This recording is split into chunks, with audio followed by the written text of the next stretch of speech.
talking about that the other day. All of things like, But I tell you, football, I didn't think I just played before that. I was split in, he was split in. So it looks like they got the fence posts up around it as well. Yeah, we got the fence up, that's. How tall's that fence gonna be? Deal now. How tall? Oh, it's that, so the post is, those are tall. I didn't realize. Yeah, it should be a, they built the other night, coming back tomorrow. Y'all wanna sit here? Are we gonna be asked questions? No. That's all right, you guys sit up here if you want to.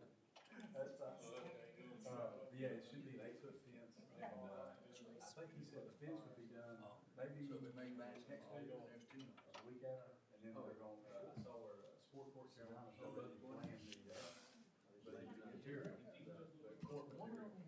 They see that. Is that like a liquid that, it's poured or is it? No, it's pieces, pieces to pieces, and it locks in place, it comes together, and they overlap, it's kinda like, like that foam padding that you see in the carpet, but it's much stronger than that. Oh, yeah, sure. Yeah, and it just locks together, you start on one end with a bracket, and the bracket's in, and then you start on one end and just make your way back. Because I was thinking if they had to pour it, then I was wondering if the weather would affect them because of the temperature. Yeah, no, this is all, the good thing about keys and all kinds of things. If you want to pour on top, it'll go down underneath. Well, that's good. So, Concrete is come out on the side. So it's supposed to. Oh, man. well, it makes sense. That's what it's all about.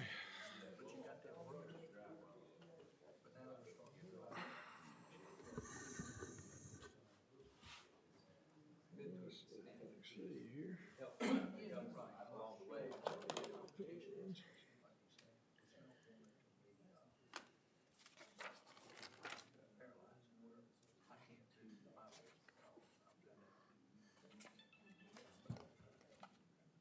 That's right. Exactly right. You and your brother ever had that problem?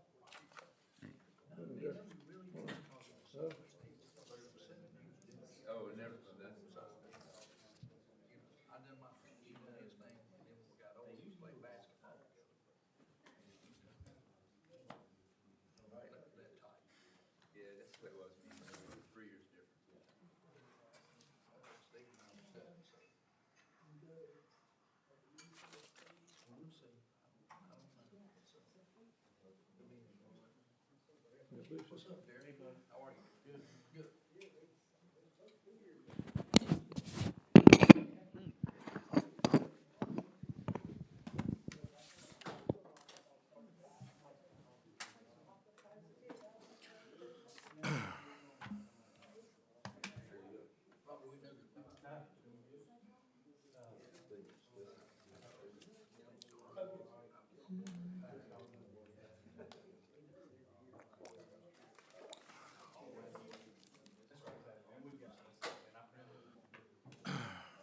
But the one that played quarterback, I would understand. Played it, but they got a good one out there. That's what I'm saying. Oh, what's up, Mr. Foy? How are you, brother? Busier than one of about your right. employees when you come around, probably. I bet you get them stretched out.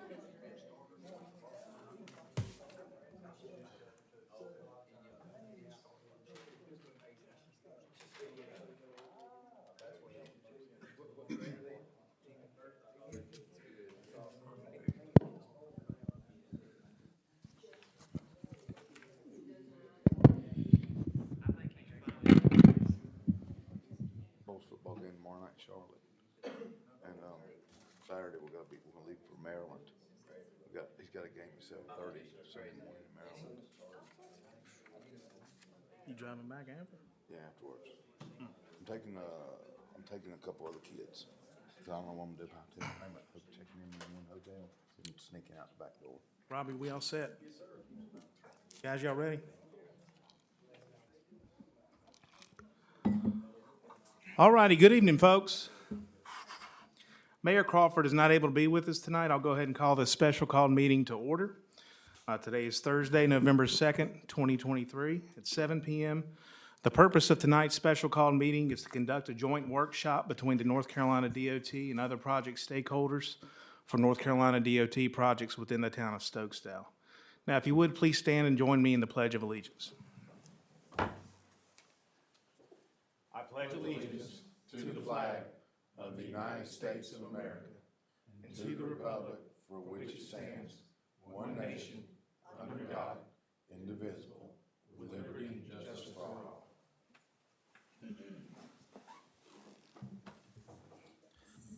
Right, I'd like to introduce Pastor Freeman from Stokesdale Baptist Church to give us tonight's invocation. Welcome. Thank you. Let's pray. Dear most precious Heavenly Father, dear God, as we come to you tonight, Father, we just want to say thank you for all that you've done for us and all that you provide for us from day to day, and pray that you'd have a special blessing here tonight. All the people that are here, the leaders that are here, all of us would come together, dear God, in one accord to do what's best for our community. And Father, dear God, we just pray that you'd be with each and every one of us to help guide and direct us to ever be closer to you and closer to each other. For it's in Jesus' name we do pray. Amen. Amen. Thank you, sir. Next up on the agenda is to review and adopt the agenda. I'll entertain a motion to do so. I'll make a motion, we adopt the agenda as written. I'll second. All right. Any discussion about that? If not, I'll call question. Jim? Aye. I'm aye. Jimmy? Aye. And Tim? Aye. Okay.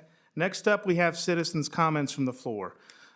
Feel free, anybody, to please speak. Just state your name and your address. Also, do want to note that we also have another citizens' comment on the agenda after the workshop itself. So that way, if you have any questions that arise during the workshop, you do have an opportunity to address those after the workshop. So would anybody like to go ahead and speak now?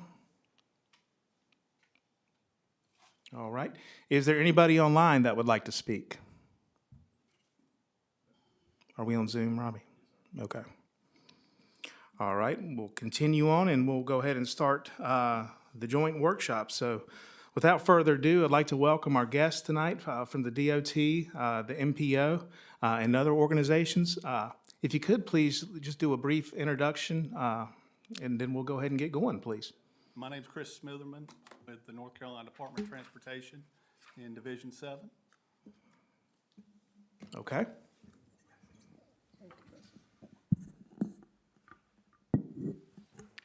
I'm Craig McKinney, Transportation Planner for the City of Greensboro and the Greensboro Urban Area Metropolitan Planning Organization. Welcome, Mr. McKinney. I'm Dawn Valier with the Piedmont Triad RPO. I'm the RPO coordinator. Okay. Welcome, Mr. Valier, Mrs. Valier. Thank y'all for being here. I guess the best way to get started is just to address Mr. Smitherman. If we could maybe just go over the projects within NCDOT project, I believe the number's 5823. Is that correct? That's correct. Okay. Mr. Ford, can I interrupt you a second? Please do, sir. We had invited the fire department. Does none of them want to participate? To be up near the microphone so they can be heard if they have a question or a comment? You know, otherwise we get into audio troubles recording the meeting and with YouTube. Yeah. Todd thinks he's at church. Don't you, Todd? Yeah. So we have Chief Todd Galding of the Stokesdale Rural Fire District, which of course encompasses all of the town of Stokesdale, but also unincorporated areas of Rockingham County directly north of us. Welcome, Chief. Yes. And then we have Chris Southern, also with the Stokesdale Rural Fire Department. Chris, welcome. We're glad you guys are here. Thank y'all. Thank you. Yes. Thank y'all. So back to Mr. Smitherman, if you could go ahead and Robbie does have pictures of the five areas of the different five different areas of the project. If you could go off and just go ahead and please share each area with the focus of, you know, what are we trying to accomplish here? Okay, well, I was also going to take a minute to introduce my colleague. Wonderful. If you want to introduce yourself. Yeah, so my name's Brian Kettner, former NCDOT project engineer on this project, since now working for a consulting firm, but now back assisting DOT on this. So a lot of project history and knowledge, so probably good to be here.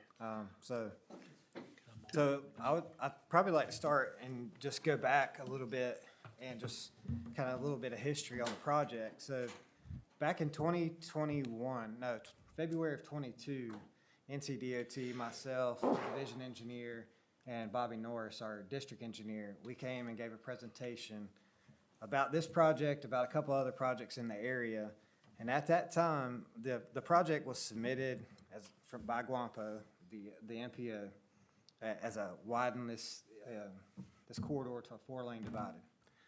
When we started doing our traffic analysis, we looked at this corridor, and basically what we found is over the past 5 years, which I guess would be about 7 to 8 years now, over that span of time since I-73 has been open, the traffic on this roadway corridor had been cut in half essentially. And so when we looked at that, we said, well, widen this thing to 4-lane doesn't make any sense. Also, in that time frame, we had been made aware by our Rockingham County district engineer that the county had extended their water sewer services down to the county line. There's some future development coming in just to the north up here. And so what we wanted to do before we move forward is we wanted to make sure that we had the best picture, accurate information of the traffic in this area. And so we know this is a major corridor for trucks going from Winston up to Virginia. And so we just wanted to make sure that we're capturing the latest data. So when we came back in February of 22, our report was that we were working with the state traffic forecasting folks and the Park Service to look at the traffic demand model and the growth rates for this area. And so basically, after all that and probably 6 to 9 months of studying and data, the traffic didn't really grow. It didn't change. So we didn't change our forecast. So that kept us on the not 4-lane divided facility, right? Initially we had proposed a 2-lane divided facility, which basically would have been the same footprint of a 4-lane. And the reason for that at the time was if this corridor ever does go to 4-lane, we have the right-of-way, we have the pavement structure, and with the 2-lane divide, you'd have a median down there. So in the event that there's an accident or something at the bottom of one of these hills, you'd have to have a way to get traffic around it. Also, if you're ever having to resurface the road, you'd want to, have a maintenance plan, in the event of emergency or whatever. So when I was deer hunting up in Rockingham County, I'm driving through here and I'm like, this corridor just doesn't make sense to have a 2-lane divided facility and have this wide footprint if the road's never going to be widened to 4-lane, at least based on the data we have today. And we're looking at this 30, 40, 50 years out. So came back to the drawing board. Robbie, do you have the accident crash history? Okay. So we pulled the information. I guess let's scroll down. Well, actually, if you don't, just start on that page 3. Sorry. So essentially, the first 2 pages are the number of accidents in and along this corridor, basically from 158 at the old by right all the way up to the split at 220 and 68. And so you see 109 maybe? 104. So we had a total of 104 accidents in this corridor. So what we did as a look, it says, okay, we have a TIP project, which is allocated funding from the department. It's allocated to this area, and it doesn't meet the needs of the 4-lane, but there is a problem here. So we reached out to our STIP folks and said, hey, we want to modify this project to make it to where it's not a widening project, but a operational and safety improvement project. So they were okay with that based on the funding categories. And so the key intersections are the ones, probably the better illustration is what you had up a minute ago. Sorry. The one with the little green dots. Sorry. So the 5 or 6 intersections, which I'm calling Lemon's Loop, kind of really one. It's 2 separate intersections, but let's just, for the sake of numbers, let's just call it 5. Those 5 key intersections there, out of the total of those 104, I think it was, what I tell you, Derek, 78 78. 78 total of intersections, or accidents at those 5 intersections along the corridor. There's others kind of sprinkled throughout, I guess there's a little mobile home park kind of up the middle ways on the right there that has a few rear ends and some side swipes, and there's a couple others. And maybe 1 or 2 at the T intersection at 65 and Blues Creek Road. But those intersections are fairly good. So that's where we decided to focus our energy. We kind of initially took the same concept of what I talked about earlier, of that divided facility. And you may have heard the term in the past, super street, or now it's called RCI, reduced conflict intersection. And the slogan for that is the right way to turn left. And so if you're coming from a side street, you're going to take a right, go up 800 to 1,000 feet, make a U-turn, and go back the opposite direction of whichever you're going. But in looking at that, that is a alternative intersection design. That is a much safer design than just an open 4-legged intersection. But what you have to have, especially on this corridor, is you have to allow huge U-turn bulbs on each end to allow for tractor trailers and cars to make a U-turn. So furthermore, kept looking, I'm like, this is still a pretty big impact to this area, to the homes, to the farms, to the businesses, on the intersections we're trying to fix. And so that's why we proposed the roundabouts at the ones that we did.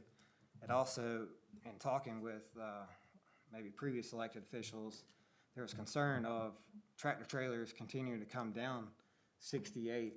And so, just south of here down at Oak Ridge, there's proposed traffic circles as well, roundabouts.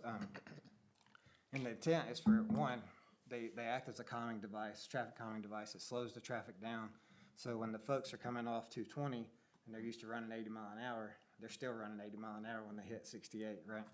And they get down to the bottom of the hill and somebody stopped trying to turn left. So that immediate traffic circle or roundabout at Lemons Loop is going to start slowing those folks down pretty quick. These roundabouts will be designed for these trucks to traverse them easily. I mean, they're huge. I mean, they're big enough that the tractor trailers can maneuver them. You have similar ones down on Market Street, down at Colfax, highly industrial area. It fits, it works, but it also slows them down.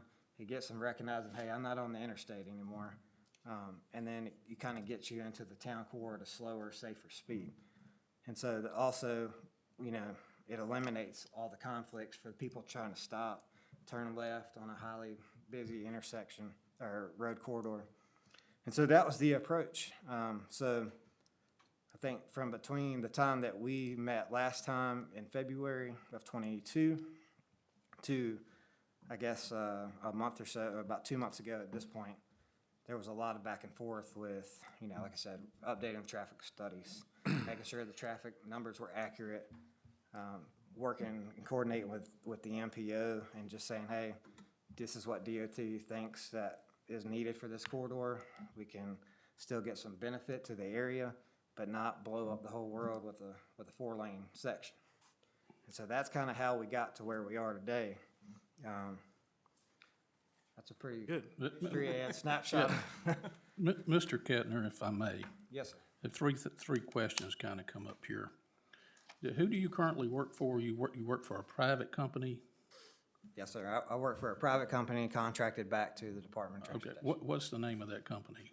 Rummel, Kepler and Call, or RK&K Rommel, Kepler? and Call. Just RK&K for short. Okay. And you mentioned that NCDOT, you were working for NCDOT when this plan was conceptualized, Yes, sir. and you were meeting with elected officials from the town of Stokesdale? Yes, sir. Myself, Bobby Norris, the district engineer that was here a couple weeks ago, and the division engineer, Wright Archer, we met. I know Mr. Foy was here, maybe Mr. Rigsby, and I'm not sure. I don't remember the other council members, but yes, sir. Do you have records regarding those meetings?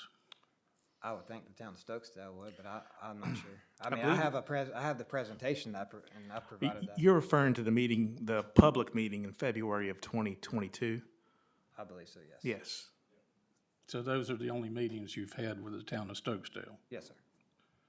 Okay, and then, my third question, as we go along here, I don't know a good way to handle this, but for the citizens that may not know, we need to be sure we're making a distinction between the projects, the part of this project that exists or that's gonna be proposed for Stokesdale versus Rockingham County.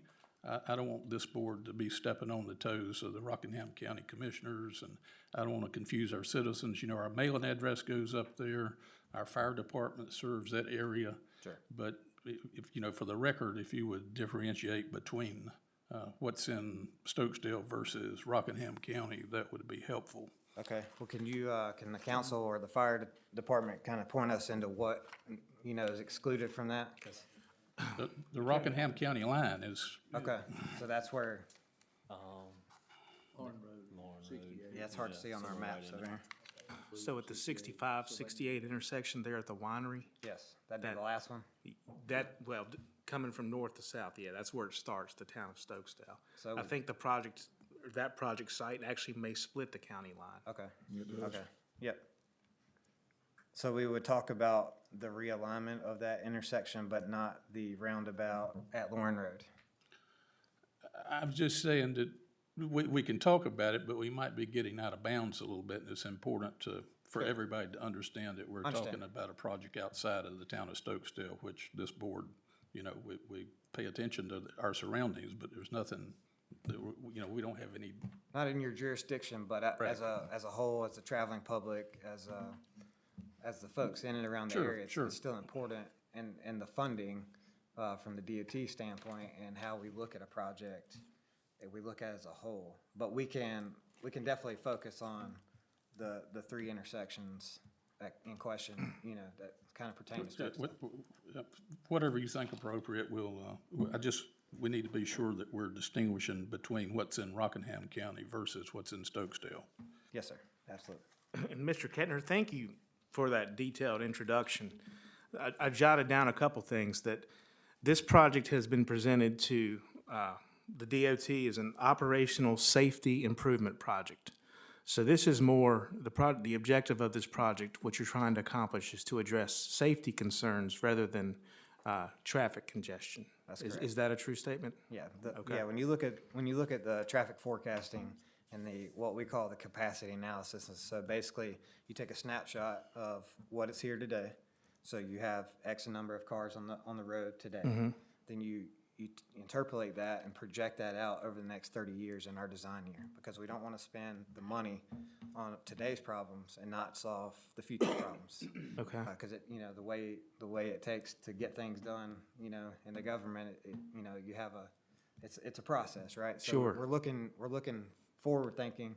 So when we do that, there's not a traffic problem but Right. there is a accident, you know, problem at these key intersections.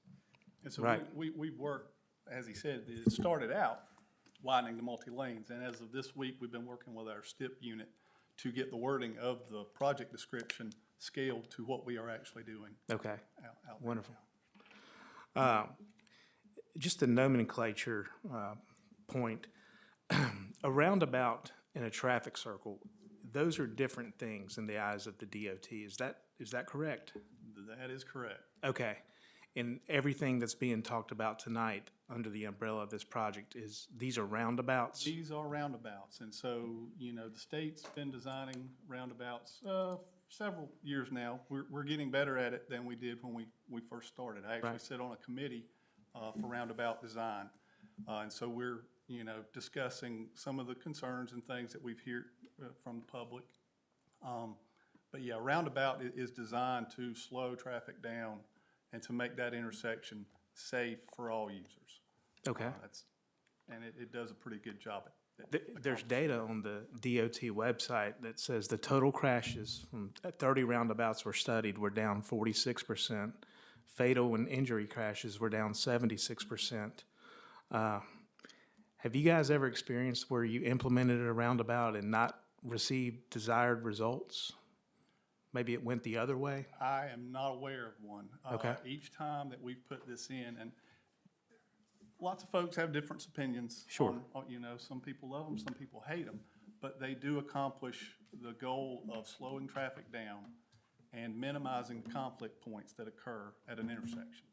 And so that's the key thing we're seeing with all the accidents that were just shown, is how can we slow traffic down? How can we reduce the conflicts that exist out there? And if there is an accident, then the severity of those accidents will also go down. So we can all have probably experienced, you know, the lights turning from green to red, and you got to make the decision on whether you're stopping or speeding up. And so you can imagine people who speed up, you get those T-bones or head-on, you know, high-speed accidents, and the injuries on those are much higher. So with roundabouts, they are generally designed 15 to 20 miles per hour. As you enter a roundabout, you only have to look left. That's your conflict point, right? So conventional intersection, you could have up to like 32 different conflict points depending on the size of that intersection. So roundabouts do achieve the goal of what we're trying to do with this project. Mr. Smithman, Yes. I don't guess we've had that many accidents, but we've got accidents waiting to happen on the 158-65 intersection, your main, what we call Main Street, I guess, on Stokesdale. Right. What'd you look for there? That, you know, that, I mean, we have lots of trucks blowing the stoplight. I mean, I've had 3 incidents this year, and I don't go that way a whole lot. If I had taken off, I would have been hit. And I guess people are watching because they're not getting hit too much. But it's an accident waiting to happen. Did y'all not look at that for a roundabout? Well, Robbie, do you mind switching over back to the, probably that page? And it's you know, if not, is there any way, anything that can be done to slow the traffic down to keep them from trying to blow that light like they do? I don't know, rumble strips, or I don't know. You guys are the engineers. well, and I'll tell you when we started, and Brian can clarify for me if I misspeak, but the limits of our project didn't quite make it down to 158 and 65. And so based on discussions that we've had with folks here and general public, we have extended the limits of our project down to that intersection and are looking at adding turn lanes, signal modification to try and address that specific issue. Now, the limits of our project are pretty much defined from this point north up to 73. So we are trying to address those concerns, and that's what meetings like this are intended to provide us with, is a little more clarity on what you're seeing at that particular location. Right, now, it shows like there's work for that project, in this project here, on the map. Yeah. You know, it's where 158 takes a left and 65 takes a right. They actually don't intersect, they just go different directions. There's an intersection there. Yes. Yeah, so there is as you can see right here on the bottom of the screen, there's quite a few accidents at that intersection. Right. And so part of the issue is the side street going to the church, and then the other one that parallels it, right? So Right. it basically, you would have a four-legged intersection with 2 driveways coming in. That, we can't allow that. So that's one restriction, or in kind of an issue to propose a roundabout there that. Could those not be blocked off? And because you've got other entrance points, because that's dangerous. I mean, you know, somebody trying to turn into there, you know, go through the stoplight, you only go a little bit, and then all of a sudden you're turning. And, you know, I mean, it's an accident waiting to happen. The size and scale of that particular intersection would likely, and we're not that far along in the design of it, but would likely require a multi-lane type roundabout. So some of those type roundabouts we've had success with, and in other cases we've had some challenges with. So again, we're not that far along in design that we couldn't consider any option at this point in time. Just something for safety. I'm not saying a roundabout, but something, signs, blinking signs, rumble strips, something to slow some of those folks down. Most people do fine. Right. It's just a few, and I think Todd and Chris would probably agree that that's a tough place right there. And I'm really surprised we don't have more accidents there than we do. I just think that probably so many local people are used to it that they don't take off at the light and stuff. And it keeps a lot of it down. But, you know, fast as they're going sometimes, it's gonna be something bad one of these days.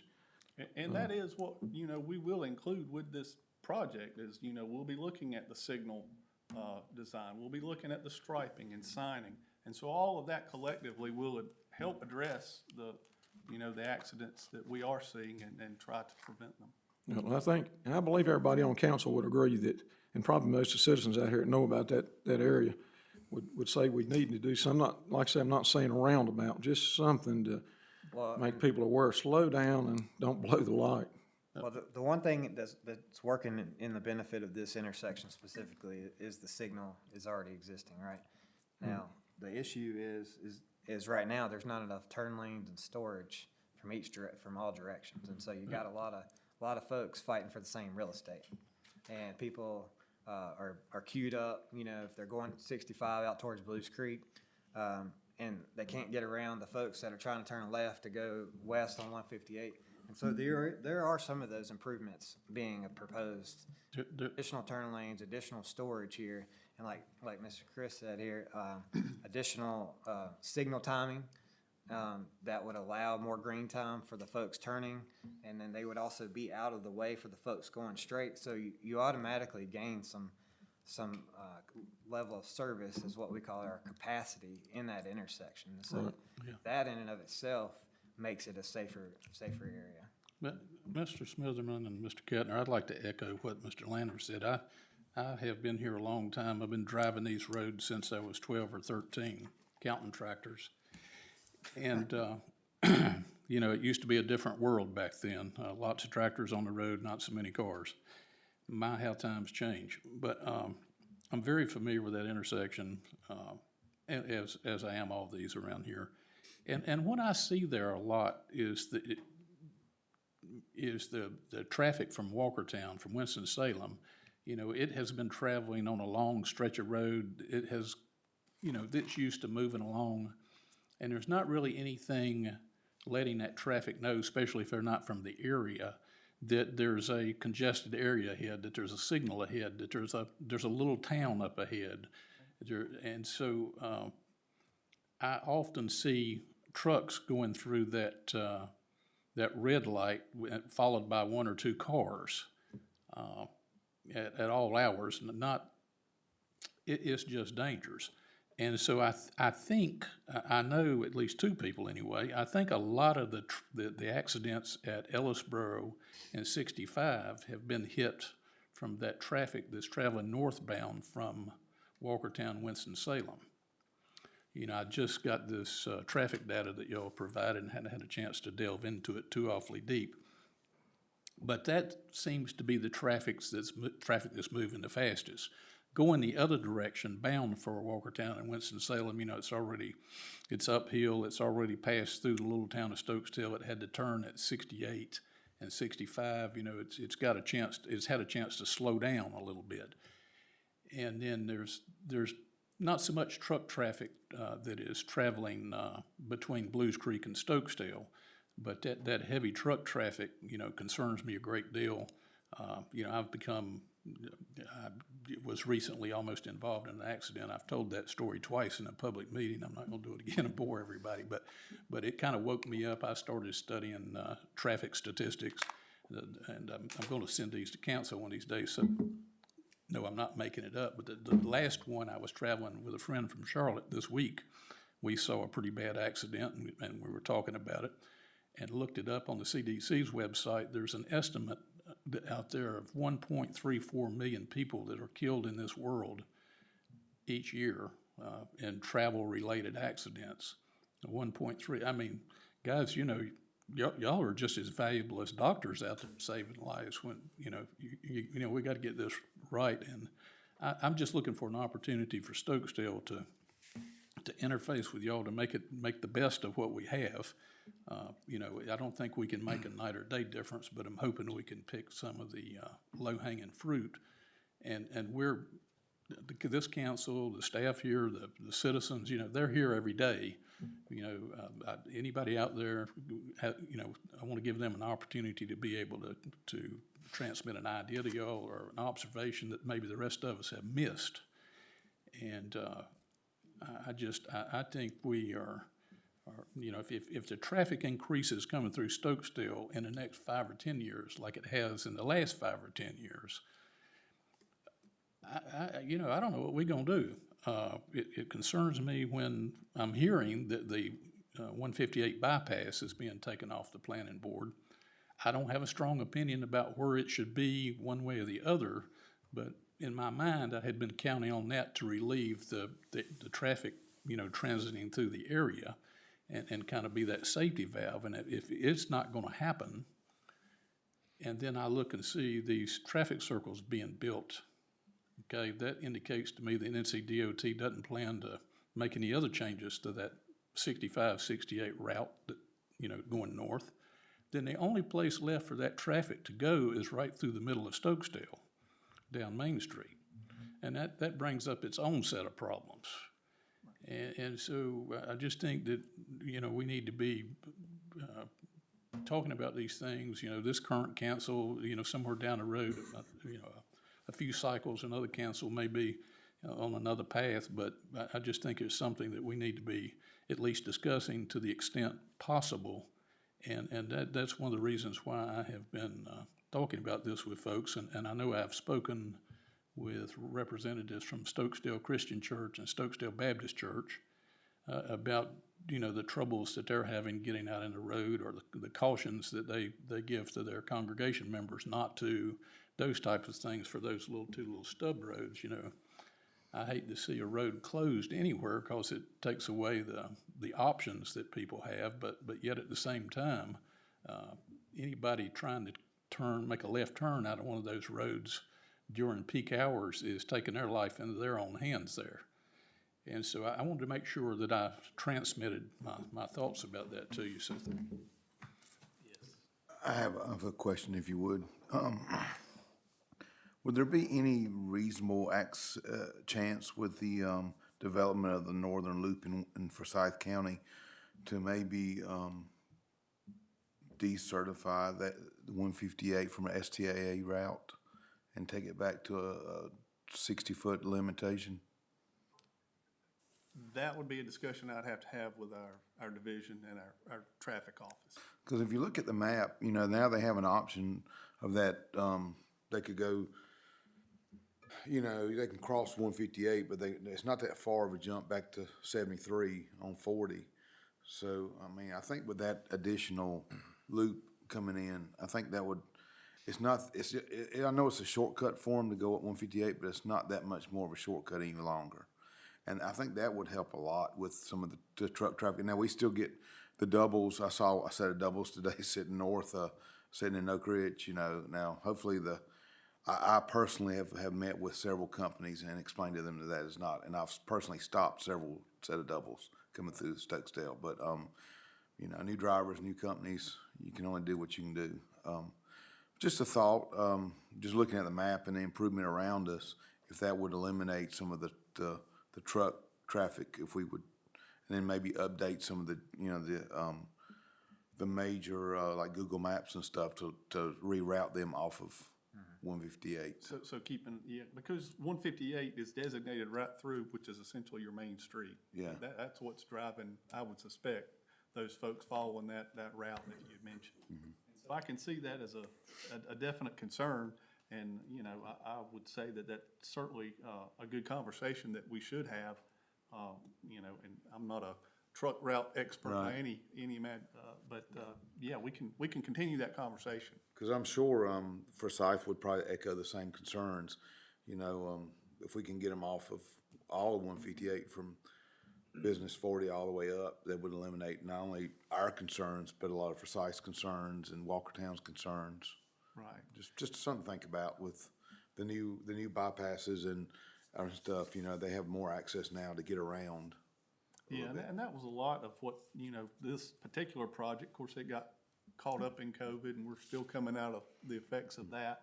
But, you know, with even the routes in Guilford County opening up, 73, our loop is now open. So you start seeing traffic patterns that are changing a bit, you know, and so some projects that we're working on, we're kind of waiting to see how that shakes out. So certainly a good point that you mentioned that is worth further exploration. It has been said that when these traffic circles go in, roundabouts, I'm confused about those two terms here, really. The truck traffic will use multi-lane, you know, go around the long way, you know, that sort of thing. What is gonna cause them to do that versus them just having the option to turn east on 158 and go through the middle of Stokesdale? So the roundabouts will not prevent a truck from using it. It is, as Brian mentioned, it's designed to handle a truck. If some of the citizens here in Stokesdale have reported to me that they were told this by NCDOT reps and engineering reps, that in the course of introducing this project, that's what they were told. That it would deter trucks. Yeah. So Yeah. I think we, you know, had those discussions, and again, I'm not a truck person, but if you are looking for a high-speed route to get wherever your destination is, by implementing the roundabout, which is designed by purpose to slow traffic down, kind of the thought was, well, if your intended goal is to move quickly through that corridor, this might not be the corridor for you. Certainly not preventing you from taking it, but, you know, if you look at the parallel 73 route, it's a little bit of a jog, but that's your high-speed route. So I think that's the kind of the intent behind that, is if you're thinking through what we're trying to accomplish with slowing traffic down. Well, I have advanced with technology to the point where I can actually use a map on my phone to navigate somewhere, but it's been tough for me. But does NCDOT have some sort of special division or unit that communicates with companies like Google about mapping? How do you, I know we have a couple of citizens complaining about traffic being funneled down basically their private driveway because of a glitch that's going on. I'll be honest, I don't know that we have a unit specifically that addresses that, but I know we share some of those same concerns.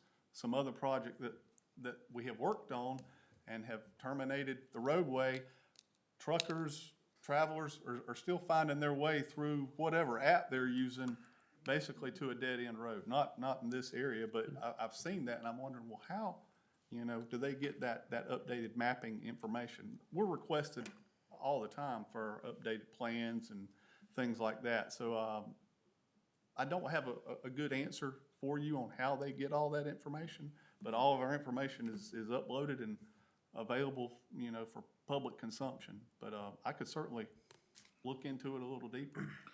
I do know a gentleman named Dr. Ferreira with ITRI, and I used to work with him right regular, and I know he was doing a lot of map overlays and stuff of the different facilities, and he may be a good start, 'cause I know he has a relationship with Google, and he does a lot of that mapping stuff. And our division construction engineer, well, I say our, former DOT, still wearing my DOT hat, but the division construction engineer, you know, when they built the northern loop around Greensboro, or any new on location, once that project's complete and open for traffic, you know, she has a contact with Google and Waze that provides those folks with the design, and then they, you know, and says, hey, this road is open for traffic, and then they go and ride it and map it and do all the things. So I'm sure there's a reverse way to do that, to say, you know, this gentleman's driveway is not a good cut-through road because it's a gravel driveway and it's a private driveway, or whatever the case is. And so we could, if you wanted to send us the specifics, we could definitely, you know, start heading in that direction. Todd, you or Chris, I mean, I know you guys know more about the streets than anybody in here. You know, one of the concerns we've had all along, and I've made all the meetings, and I keep asking this, but I don't get an answer, is the 158 and Blues Creek intersection versus the Ellisboro Road, Blues Creek intersection. So the T intersection? Or this one? Well, just the intersection in general. Okay, I didn't know if we were talking about this one or at the other end. No, well, we're talking about this one, and we're talking about the one at, well, we call the one at the other end 68. So it's I got you. 68, this is Okay. 158. Yep, okay, just want to make sure. What we continue to ask, and we haven't got an answer for is what are you gonna do about that short distance between those two intersections? And here's why I ask that. I think it's like 700 feet in there. You know, I understand data, I get it, but sometimes you've got to go out there and put the eye test to it to really understand what's going on. Because you've got lights that are working out of sync, and you're backing traffic up now. You take 53-foot trailers with a 30-foot tractor to it, now you've got, what, you got 250 feet plus sitting there, taking that up on an incline, waiting for a light to change. They gotta take off. A lot of times you'll sit through 3 light changes, okay? So my question is if you don't address that, what are you gonna do when you back the traffic up in the roundabout? Because all it takes is 1 or 2 of those tractor trailers to be slow getting out of the hole going up that hill and some cars with them. I understand the left turn lane, I understand the right turn lane. The problem you got there is most people, or most of that traffic, if you go up there and watch, is going straight. They're using that to go straight. So now you've got, what I call the regular automobiles mixed in with the tractor trailer traffic there. Back to the point of the speed route. With those two stoplights there already, those 2 intersections, if they were gonna use the speed route, they'd do it now if they were never gonna do it again, because you got those 2 stoplights that are stopping and backing everything up. So, like I said, I've not missed one of these meetings, and I keep asking, what are you gonna do on that short stretch when you start to back the traffic up into the roundabout? Well, so the stab at, to give you some sort of an answer so you don't feel like you keep asking the same question, don't get anything. So two things come to mind. One, the major intersection at 158 and 65 would obviously, the capacity, way it functions would grade it from an A to an F. I don't have the traffic capacity right here in front of me, but right now it's not great, right? So it's probably around an E, which our design year level of service acceptable, like from A to F, is a D. So that's pretty good 30 years from now. So that's what we try to shoot for. So adding those additional turn lanes in all the directions, one, is gonna free up the cars to get out of the way faster. So that helps. So it helps your delay, it helps your timing, and it helps from all different angles. Then the same thing would go for the roundabout or the signal option, because we have 2 options that we proposed. Is what we do is we have what we do what we call a synchro analysis, which is basically we take the traffic that we've forecasted out for the future. So we said, okay, right now there's 10,000 cars, and then in 30 years there's going to be 12,000 cars, and there's a percentage of trucks. And so what they do is they put that into a model, and it actually shows cars and trucks at that rate driving through this corridor. And so they will try to sync and optimize those signal timings to try to, obviously, like you said, real world, things happen. You might get 4 trucks stacked up because they come through the new roundabout and they're slow and they're not running 80 miles an hour. But for the everyday scenario, they do try to look at that and kind of sync those up and optimize those signals to get that traffic moving. So I think where there's a little bit of fool's gold in that is, I would agree, being out there working on these roads with directs and all, that yes, 73 has taken a lot of the tractor trailer traffic off of 68. But I do not see a big change on 158, Blues Creek Road to 158, because that's a direct line. So back to your theory, even if they sync the lights, if you're still sitting through 3 light changes, before this intersection can get cleared, you got the traffic that's waiting here, it's gonna be there, you're still, that's the part of we keep asking is, how do you clear all that traffic out? And I'm not a proponent or for or against, Sure. A roundabout, but in doing some research on it all, it seems that a roundabout is the going thing now, if you wanna keep traffic moving and you don't want it backed up and you wanna avoid head-on collisions, T-bones, which are your two most serious accidents, that's really the big way to go. So my question was, and I think you've already answered it, was the 158 Blues Creek Road intersection considered?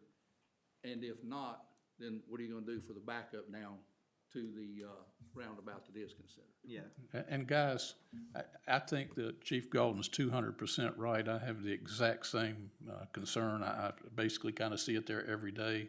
The normal cycling of those lights, traffic stacks up at least halfway now without any, without it being a holiday, without there being an accident or, anything of that nature.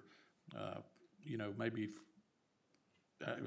anybody that's just never spent 30 minutes and just watched these intersections, it might be eye-opening for you. Well, I can certainly see your concern, and as I'm looking at the map right here, and yeah, that distance, that small amount of distance between those two intersections, those intersections have to work in conjunction with one another and not, opposed to one another. So, taking that information from tonight and what we've heard before is we need to do a deeper dive into, what's gonna happen if this doesn't work out like we're anticipating, and how will we handle that backup?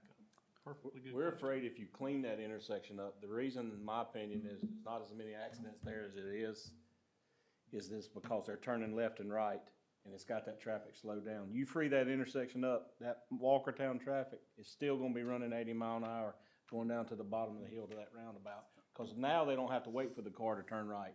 Right now, they're waiting on the car to turn right off, coming from Walkertown on the 158 eastbound. Same way with 65 going straight across. The trucks are slowed down now because the traffic's having to turn, there's no turning lane. My fear is when you clean the intersection up, is this traffic speed is gonna pick up. And the truck traffic, in my opinion, is gonna say, you know what, they made this intersection easier for me to go, and right up the road there's a 4-lane road that I can get on. I'm not driving down 73 around Winston-Salem to go that 10-mile distance through there. That's a good point. And That's a real guys, good point. I hate to keep asking so many questions. Maybe I'm fixing to show my ignorance here, but I've studied these traffic counts a little bit and trying to learn how to read those charts that you folks use and the nomenclature. And I'm going to ask a question here that just may be the stupidest question, but it factored into these traffic counts. Is there any way, do you have any data that tells you how many people are running the red lights and how many people are speeding that are factored in when you do these calculations, synchronizing? I'm not aware of any, we can pull that data out of our numbers, no. Unless there's accident report, that's where we can find some of that information, but if speed was a factor, it would let us know. So you determine when traffic is speeding based on the occurrence of accidents and when the speeding was a factor in an accident report. And that's kind of the way you gather that data. That's how I would have hard data. You don't ever send anybody out to do a spot check for an hour and see how many people are running a light or anything like that. We have traffic studies, traffic forecast, and folks that go out and count traffic. Again, that's part of our design process and reaching out to you guys to hear that is a real concern that we need to address. I think Chris knows what I'm talking about here. He sees the same thing. Chris's point really resonated with me when he was saying it, because about making additional lanes, a right-hand turn lane, a left-hand turn lane, and a straight lane coming there at 158 and Blues Creek Road, that does free up traffic to go much, much faster, and that's absolutely what they would do. So, is the reason that a roundabout is not an option there, is the reason the Stokesdale Street, the additional road in the back, is that the reason it was not considered? I think that was the initial, and then just the overall, take the right-of-way impacts to that area. I mean, like Chris said, it's gonna be a big footprint. You got a lot of turn lanes and traffic. You got a heavy left turn from 158 or from 65 to 158 heading westbound. So it's probably, I referenced it earlier, it's pretty close that you could drive down to, Colfax and right there on Market Street and look at those. You got, you got dual throughs and you got a right slip. And so this is definitely an option. And, to your point, you could reroute those driveway accesses, or cut it off and just have them only have access off 65, if that was the desire. But there, and again, more impacts. It would just take a harder look. We have Sure. alternative intersection designs that we look at, and some of them are, they're out there, and but you really got to look at what problem you're trying to solve before you would put something like that in place. Right. And I'm not saying that we couldn't, that, we could do a little deeper dive at this particular location, but we are getting towards the end of our project limit in doing that. But that shouldn't eliminate a good design at this location. Right. So based on what I'm hearing tonight is, and I understand what you're saying, because we've had several spot safety projects that we produce in our office. And what you don't want to do is go out on a 2-lane rural route and then open up this thing that's, it's this the gold standard is like, because for what you're just saying, people are going to speed up through that small section and use it as a drag strip in some cases. And so that's not what we're trying to achieve. So I hear you. And it's going to require our design team to take a harder look at that and see what options that we can come up with that'll slow traffic down. And also to your point, or, to a couple other questions, that I think could maybe kind of work kind of together, to kind of, one, clean up the intersection in whatever fashion that is, whether it's a roundabout or additional storage or whatever, and then figure out what our options are for those folks approaching, coming from Walkertown. What, is there flashing lights? Is there something that's going to grab their attention other than just reduce speed ahead, right? Because like you said, to your point, it's the same thing on coming off of 220.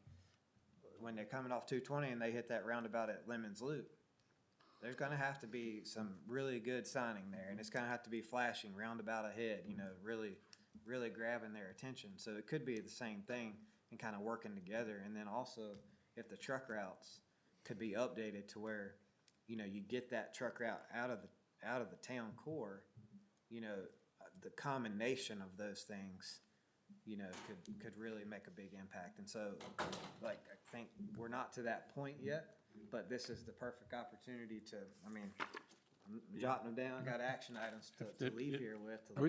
I think too, one of the other things you were talking about Stokesdale Street, which goes in front of the two churches, and I know that Councilman Jones brought that up.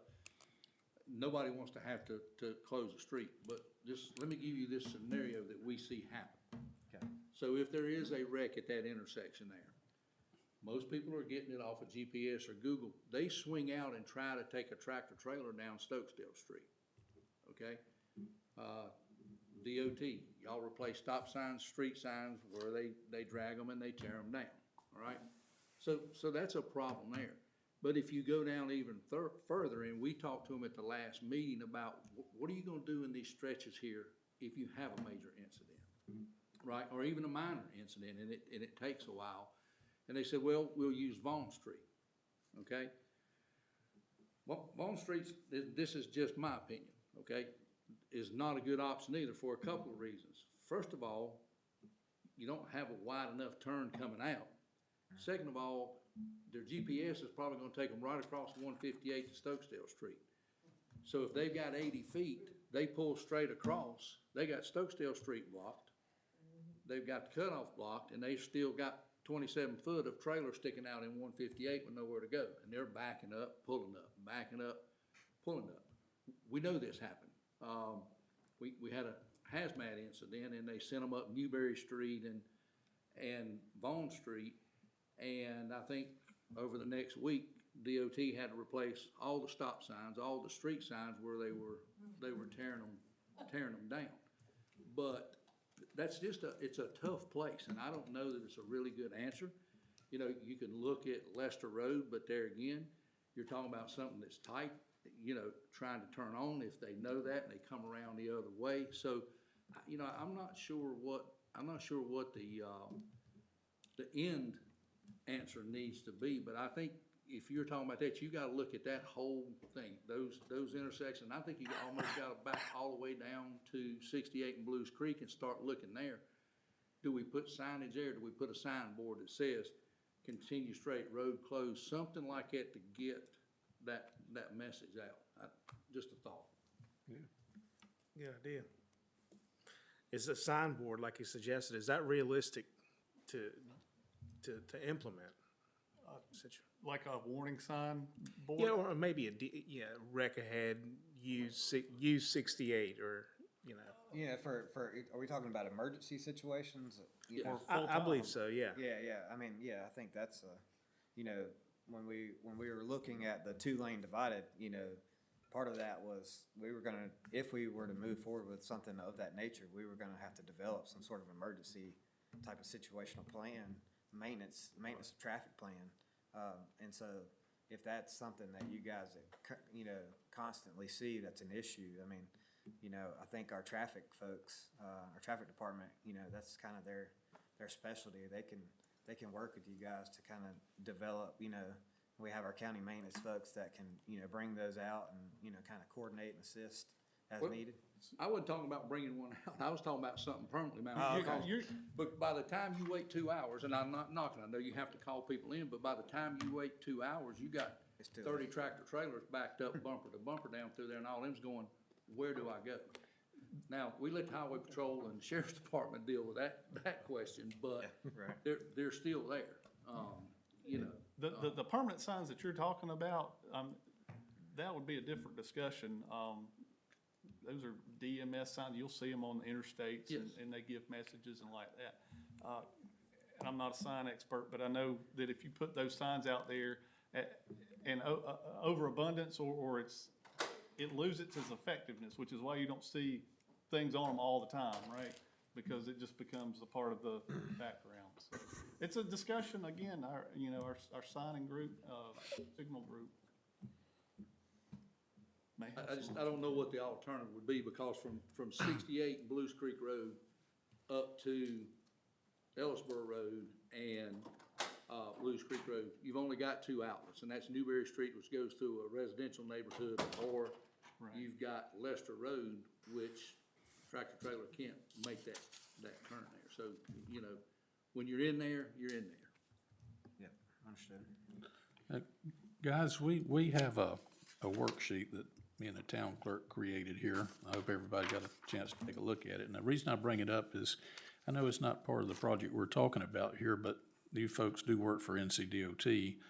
And a lot of times we as council members or as a government unit, we don't necessarily know which part of NCDOT to reach out to and with a comment or a question. You know, Bobby Norris is just great. We have the additional benefit that he's kind of grew up in the area and lives in the area, so that I think is a benefit to Stokesdale tremendously. But you know, we have a problem that just gets bigger and bigger up at our school here at 158 and Athens Party Road, and we've brought it to the attention of NCDOT. We've brought it to the attention of the Guilford County Schools. Our representative for the area, you know, he is delving into it a little bit, but and I understand when he basically says we have a traffic problem at every school, but you know, yet at the same time, it's never been this bad in the town of Stokesdale before. Do we need to get with a planning unit with NCDOT? What would you do if you're us and you want to get on top of this to the extent possible? Well, if you're talking about the school, so I've seen we have a MSTA, Municipal School Transportation Group, the assistance group. That's what it stands for.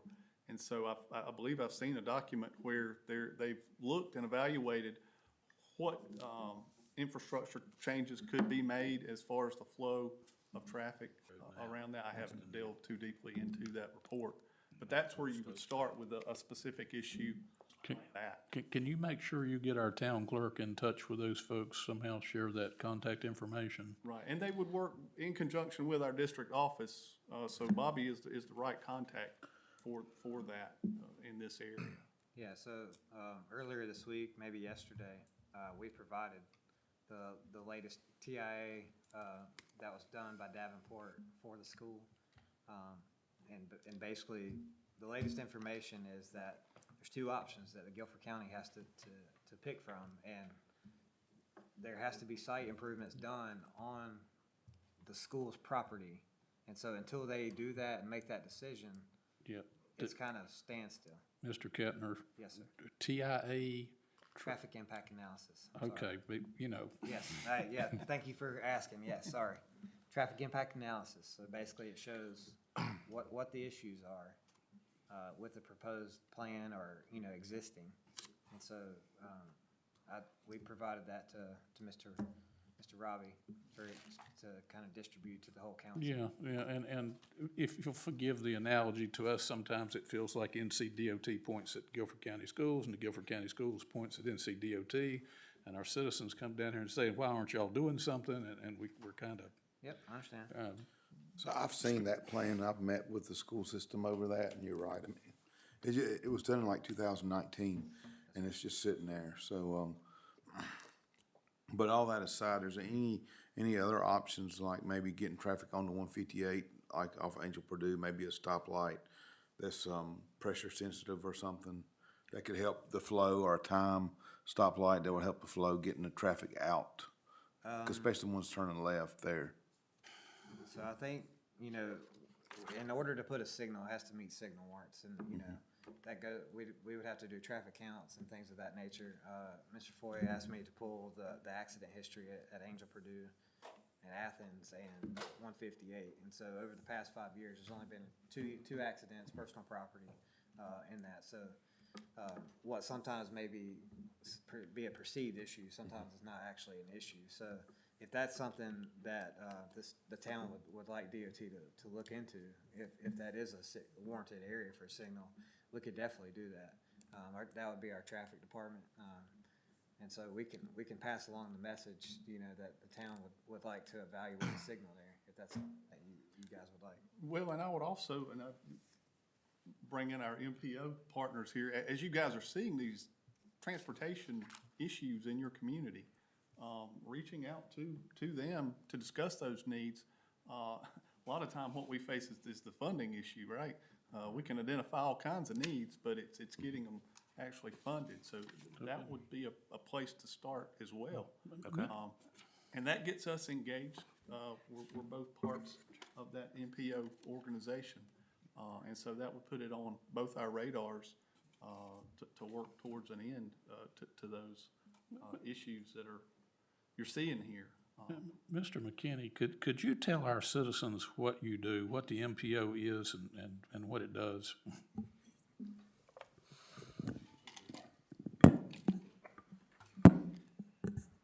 All right, the Metropolitan Planning Organization is federally mandated for areas of urban areas population of greater than 50,000. Once they get over 200,000, then we get some extra funds that we can use for projects. And that's what I was going to say. If the town can identify a project that will help with your traffic, and you can't wait on the STIP process to get it through, bring it to us and let us take a look at it. We have funds that we can provide. Well, that's news to me. But they come with Thank you. strings. You got to provide 20% match.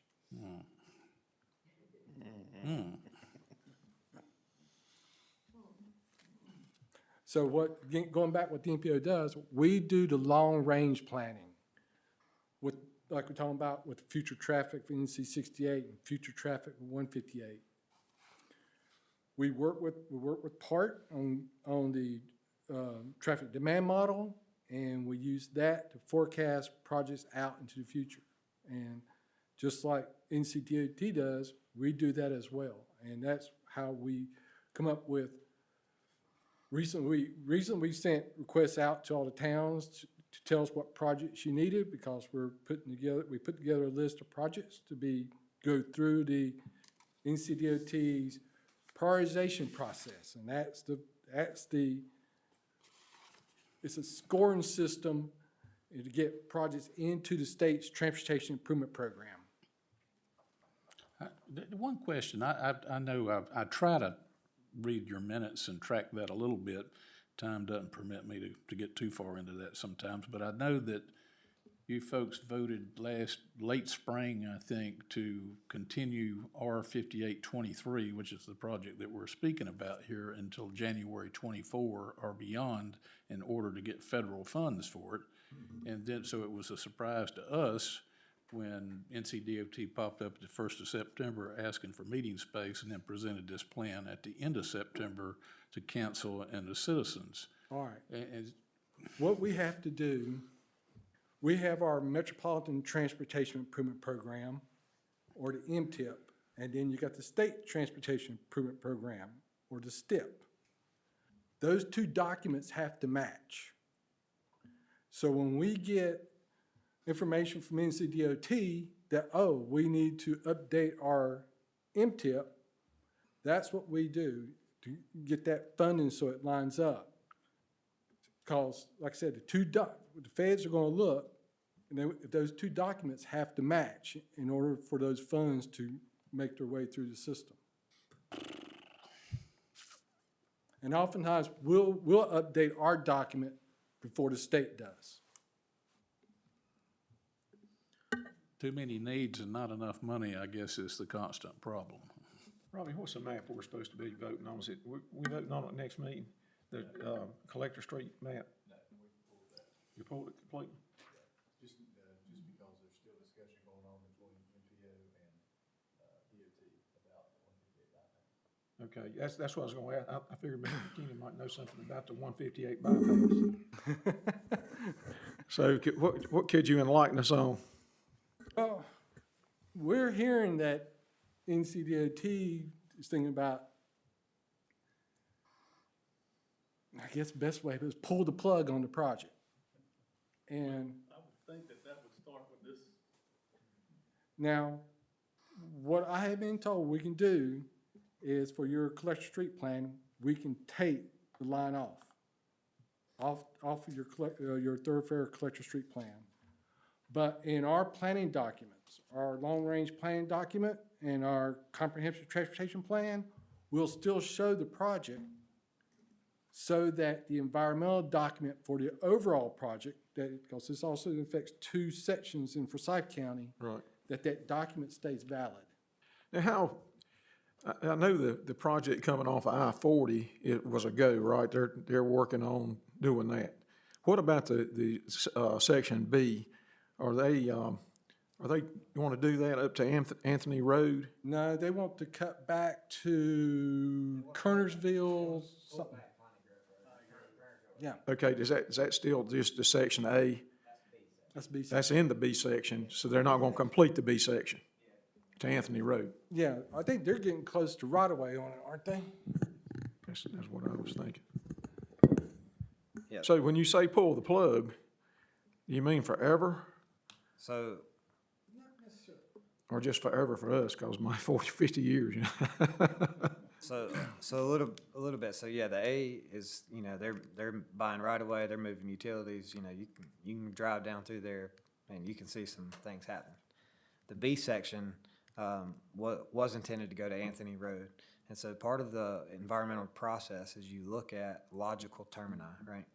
And the reason that it was stopped at Anthony Road previously was because at that time, the bypass, the C portion had not been determined.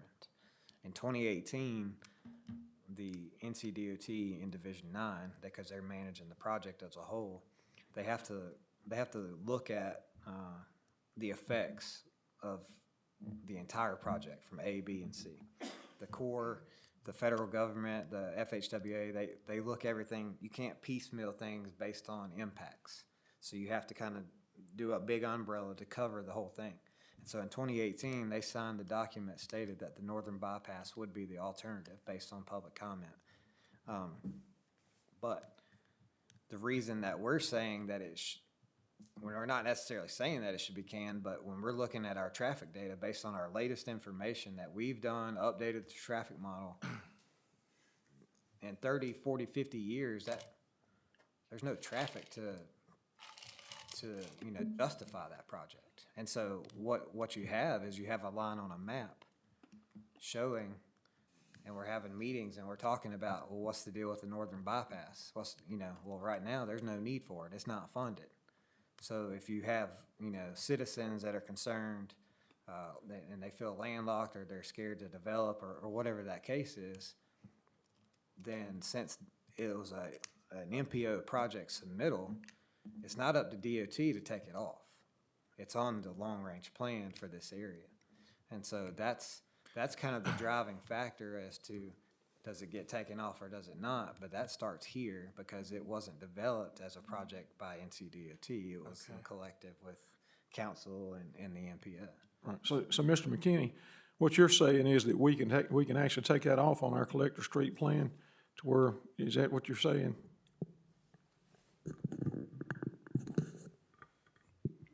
Yes, because the purpose of the thoroughfare and collector street plan is a planning document for the local jurisdictions to use. Right. And if you don't want it, we'll take it off. Again, we'll take it off of the thoroughfare plan because they don't look at the thoroughfare plan anymore. They're looking at our comprehensive transportation plan and our what's called the metropolitan transportation plan. That's our long-range planning document where we forecast projects out to 2045 right now. All right. We'll leave it in those documents because that's what the feds are looking at. They're not looking at the thoroughfare and collector street plan. The purpose of that is for local jurisdictions to use. Well, you can't, you're talking about planning and everything, but you can't hold somebody up. The laws change now. I remember how the 150, the bypass around Winston-Salem, how they had such a big fight and lawsuits and things, and I think the state lost on it, from what I remember, but you really can't hold people up unless the state's ready to go. Is that correct? Yeah, well, yeah, you're right. Yeah, that was the MAP Act. Yeah, the MAP Act was found to be unconstitutional and it threw it out. The thoroughfare, that did not affect the thoroughfare plan. Again, Right. that if you all the locals do not want it on the map, we'll take it off. But but that's on that document that you're using for your land use purposes. Right. We'll still have it on the books that the feds will be looking at, and that's our comprehensive transportation plan and our metropolitan transportation plan. What would be the benefits or the negatives too, whether we had it on there or not? I mean, if, which I'm not an advocate of keeping people from using their property anyway. I want them to use their property. Mm-hmm. What would be the benefit to having it on there versus not having it? I believe in the future, and I believe one day this town's going to need something. Right. Because you cannot widen through the middle of downtown Stokesdale. It won't be a downtown Stokesdale if you do that. Right. So you need to be planning for something. If it's not this alignment that's currently on the books, we'll work with you on developing another alignment that you might could live with. But this... Well, you cannot plan for today. You got to plan for the future. Right. When you say you can't widen through the middle of Stokesdale, is there any feasibility study that MPO or NCDOT has done regarding that very thing? It was looked at during the study for our 2577, and the impacts would be, imagine at that time, the project was 4-lane divided, and it still basically is. Run a 4-lane divided roadway through the middle of Stokesdale. I'm not advocating for it one way or the other. I'm just saying if there was a study, I wanted to I'm trying to read help it. you picture in your mind what the impacts would be, and they would be tremendous. And Well, luckily, it would just be gone just looking at it, because the state Historic Preservation Office would say, no, don't do it. You have to look somewhere else to put in a wider road. Well, again, I got a gut feeling that these traffic circles are constructed as being planned. We're gonna turn a lot of that traffic traveling from Winston-Salem north right through the middle of Stokesdale. whether we want it or not, that's where it's gonna go. I don't know if it is or not. I thought the same thing.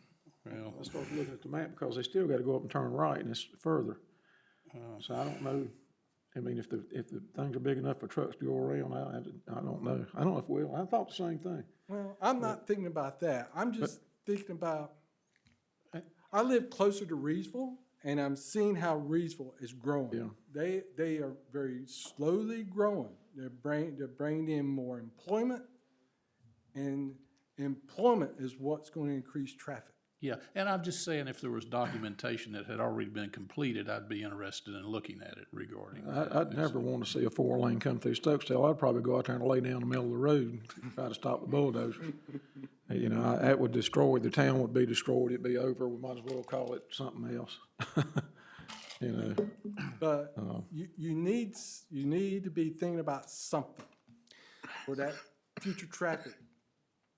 I won't see it. It'll be another generation or two that will see it. when you say that, what can you do? I mean, you know, I have a hard time saying, hey, you know, we got this line on the map, but you know, and you can't use your property. You can't do that. And I wouldn't want to do it anyway. No, you can't. But at least they are developing or doing something with the property, knowing that potentially in the future, there's a project gonna come through there. Yeah, I see what you're saying, but that's not to keep anybody from using their property. That's just to say, hey, there may be a project coming here, you may build a house and there, you know, you're getting fair warning. Is that what you're saying? Am I kind of? Not a fair warning, but at least they got to know that you're looking at what is needed for the town 40, 50, 60 years from now, whatever that length of time. Right. Because I received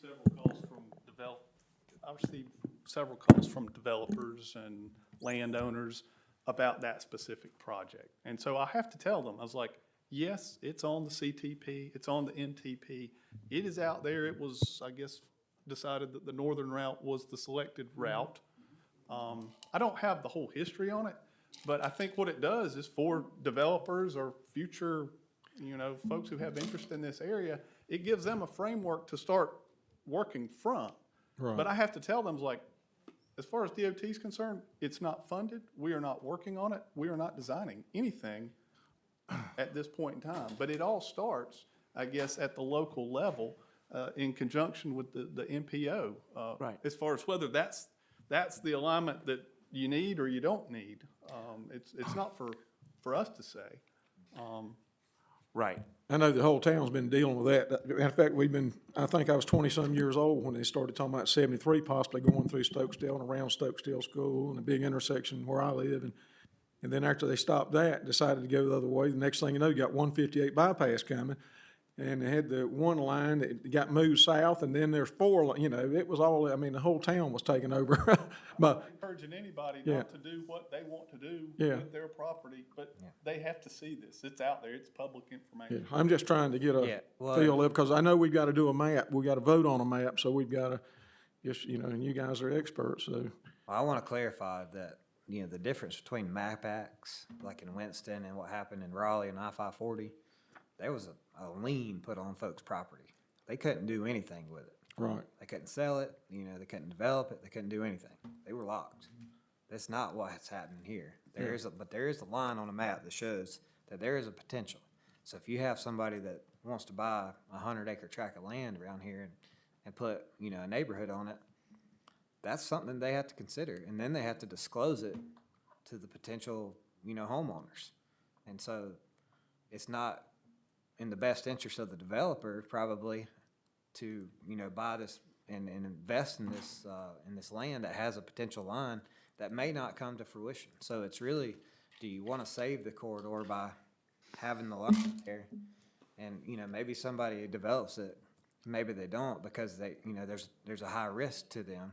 Right. But there's nothing that says that they can't do that because that, if they own that land, that's their land. Right, They just good. have to know that's a potential. But if the town and the area wants to take that off, then boom, it's a, you know, that line goes away. I mean, that's the difference. There was a comment made at the September 25th public information session here at Town Hall that when the northern bypass or the 158 bypass was looked at, that the new interstate was never taken into account and how that would alleviate traffic in this area. I don't know if that's true or not, but the comment was made in that meeting. I'm not familiar with that, and I really don't have the history of that particular project. Right. And y'all are very transparent and said, you know, you'll be prepared to talk about the bigger projects we talked about tonight. But, you know, I do think it's worth just expressing some concerns or comments that we've heard. And in that September 25th meeting, that comment was certainly said that the impact of the interstate was not taken into account in the planning of that 158. And you know, to your point, that you alluded to the data 30, 40 years out, you know, was that your opinion, or is that a department opinion? Opinion of what?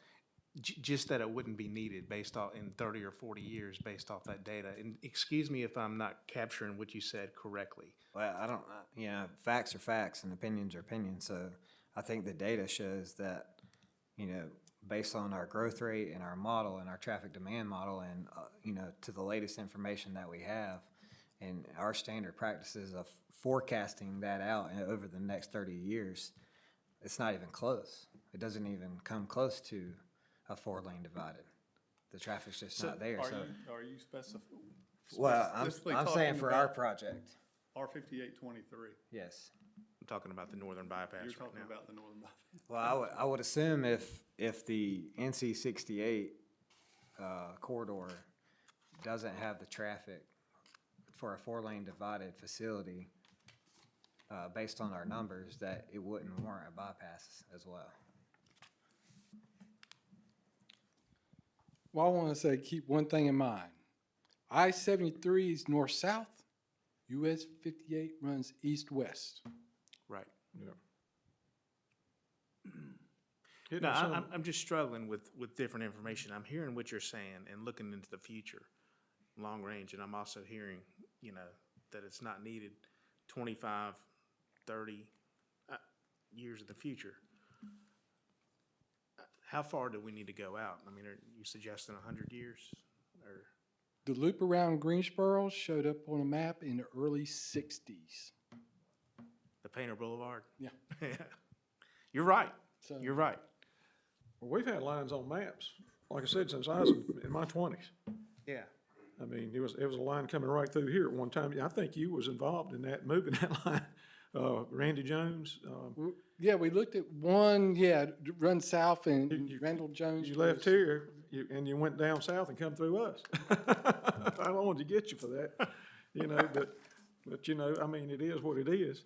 But there's been lines on maps. Like I said, as long as I can remember, I don't remember much after 20, so. Well, and I'll say too, back to the traffic data, right? So I can't speak to if the I-73 was accounted for or if it was interpreted that, you know, some level of traffic would be pulled off that section. But, you know, that northern bypass was selected in 2018. Well, a lot of our traffic numbers were right in the middle and post that, right? And so as we've seen in real-time data, a decrease, you know, over 5 years, you know, literally cut in half. And so I can't speak to that, but I can speak to what truly happened here. So I guess it kind of, like what they were saying earlier, you know, it's all great, you know, on paper and, you know, projections, but what's really happened, I mean, 2017, 2018, 2019, so on and so forth, you see that traffic, you know, slowly decline, 2,000 cars a day over every year to where it's cut in half. So I think, just to reiterate, that it's not the department's decision to keep that line on the map or not. I think it's the town, the MPO, you know, the others in the area, working with, you know, your neighboring counties and figuring out what's the best for the corridor. But that's just where we are today. We just, based on our numbers and our engineering, we don't see it. But So what would have caused the declines back in 17, 18, and 19? When did the interstate open? Was it, time flies, it may have been then. It was around that time. I just know that, Yeah. like, we started the counts. Okay. We pulled counts all the way back from an opening to whenever we, Yeah. I guess it was. Gosh, I guess it has been. I can tell you the count. I mean, it used to, 7 o'clock in the morning, you couldn't get out of my driveway sometimes 10 or 15 minutes. I live on 68. And now, I can get out of my driveway pretty fast, just about any time. I mean, it's a little heavier, around 7:30, to 8 there, a little heavier, but it's not, I mean, you used to couldn't get out. It was dangerous. I mean, you had to jump out there and, or either go down, the maps, the GPS will tell you to go down to, Dorset Downs and turn in there and go around and do that. They'll do that a lot now. So you're not turning out, but the traffic, you can tell the traffic's, I mean, it's tremendous how much it's lit up, and I'm glad too. I have one more question, and this is going back to the project we were talking about earlier. You had options when you came on the 25th. We had options there at Ellisboro and 65 of a roundabout, or not having a roundabout. Correct. Have y'all made a decision on which way to go? Which option to select? So that will be driven by our comments that we received. And so we have, as of today, updated our public input website to extend the comment period for the public. Thank you. Through November 30th. We've also uploaded some of the information, our crash data that we use to base our decisions on to produce the maps that you're seeing. So we actually had scheduled a time with our design team to meet and go over all the comments that we've all received. Mr. Smithern, maybe it's a little technical detail from the office, but do y'all realize that you have the realignment of Ellisboro Road for that traffic circle drawn right through the middle of a major AT&T switching station? I'm not aware of that at this time, but it doesn't surprise me. I mean, this is not final design alignments that you're seeing. So those are the type things that as we get into the final design. So that's not in, I mean, I'm trying to understand why that would be ignored or, are you talking to the phone company? I mean, that's a major. We will. We will be talking with the phone company. It's an installation. It's basically behind Blackburn Insurance, kind of down in the bushes. You could miss it if you're not looking for it, but it's there. I've been told by AT&T reps more than once that it switches phone calls for a huge area hereabouts. Yeah, we are, this is not final design. What you see on this map is preliminary, conceptual, based on the numbers that we have. This is a potential solution, but it is not the final line work for a set of construction plans. Well, We've got a lot of work to do before we get to that point. And you were doing, you were doing a fantastic job of answering the question that I had asked. And then we got a little sidetracked there. But what is the process on how will you ultimately determine which way you would go? I can step through it with you. So, Sure. yeah, we will wait till that new comment period expires. Okay, We are constantly taking information from this meeting, calls I've received. I've talked to several property owners and business owners. Our design team is also receiving those calls. So we will consolidate all that we have received, and we will attempt to address, a lot of times you'll see similar comments that come in. So we try to address the low-hanging fruit, Sure. It's a common response. Sometimes we'll look and see how did we receive a comment? Maybe we got a letter, maybe we got a direct email, and maybe it's very specific to their specific situation. Right. So we'll decide as the team what best way to respond to that. Additionally, once we've consolidated that in our offices, we will reach back out to you guys for your input. Are you on board with what comments we've received and potential responses to that? Okay. So we will come back to you Okay, to have wonderful. that discussion before Thank you. we make that public. thank you. Tim? Yeah. I think that we haven't made, I guess we've made comments to you tonight that you'll take in consideration. Do we need to do a formal write-up for you or anything for council? That works great. I was thinking that the fire department and council could get together and some of the things y'all said were great. And, and maybe we have a meeting next week and put that on the agenda, if that's okay with y'all, Todd. Yeah. And, put some of those concerns down to paper. I mean, would that be okay with you? Sure. Yeah, I mean, that's a officially. critical piece, like we can talk about these things, and obviously we've made notes, and so we kind of know your stance on a lot of these things, but to get that logged into the comments, to the comment responses, like that puts it formally, whether it's a town resolution from the council, and then each of you individually as a citizen and somebody that lives in the area, you can have a difference of opinion or a specific area of concern, you can submit those. Yeah, And so we haven't missed the boat. Yeah, we may have several things. We may, one of us may think one thing, one the other one, both of them, say what y'all think. I mean, you guys, when it comes down to it, y'all are experts, and then the fire department comes next, as far as I'm concerned. We're just sitting up here trying to put it all together for everybody. That is part of our design process. It is the public input piece of that. We can't, when that project came off the step to my group, like we said, it was widened to, multi-lane facility. But as we get into the design and realize that is not what this needs to be, that is not what this needs to look like.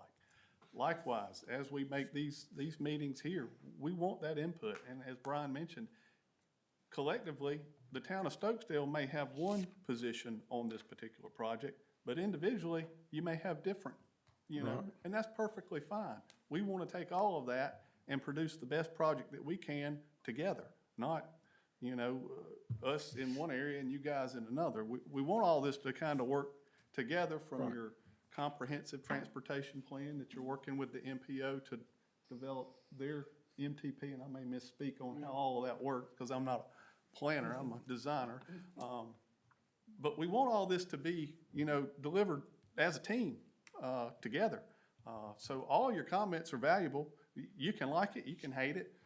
I've heard both on many projects that I've worked on, but we'll take all the comments so that we can make sure that we're at least diving in and focusing on the important things that are important to you. Well, I tell you, everybody, when you had the meeting up here a few weeks ago, I was looking for a 4-lane highway. I wasn't wanting it, but I was looking, I was thinking, Lord, all these folks are gonna lose their houses. And it was kind of refreshing to not see that. Absolutely. But, it still has impact, and, there's things that, and I hope you do look at, like, there is a medium there, and I hope you can kind of push things over and not, make our buildings where they're not useful, going down, because there's already a parking problem in Stokesdale. And, the less you can, affect that, the better off we'll be. I mean, that's some things we probably need to put, I've had some of those conversations with property owners concerned about, are we taking their house? Are we going to relocate them? And looking at the design, I can see why they have those concerns. Yeah. But as a designer, I can also look at that and go, I think there's areas we can improve that a bit. Right. I'm also looking at, the intersection there at Ellisboro, and I see blue line streams on there, and I'm like, well, there's an environmental issue I'm gonna have to address somehow or another, which we haven't even gotten into at this point. And you brought up the utilities that are out there. That's a whole other component that you're not completely seeing on the map that we presented here. But as our design process gets further along, we will definitely get into the weeds and the details on where can I relocate these facilities? Do I need to relocate them? And I've had some of those utilities where it's like, man, that's a lot of money to relocate whatever it is. And so we may decide that's not where this needs to be. It's down there, it's in the bushes. I seen it the other day. So. We are early in the process, and it's not too late. Mr. Ford, we got maybe 8 people here. I would like to at least see them rewarded with an opportunity to at least ask one question of our panel and get an answer. I mean, we try to encourage them to come to meetings, and we kind of treat them like children sometimes, make them be quiet, and I think that's a great idea. Would that be okay with you folks? That'd be fine. Absolutely. All right. Would anybody from the audience have any questions? Mr. Nadell? We need to get you on a microphone up at the podium.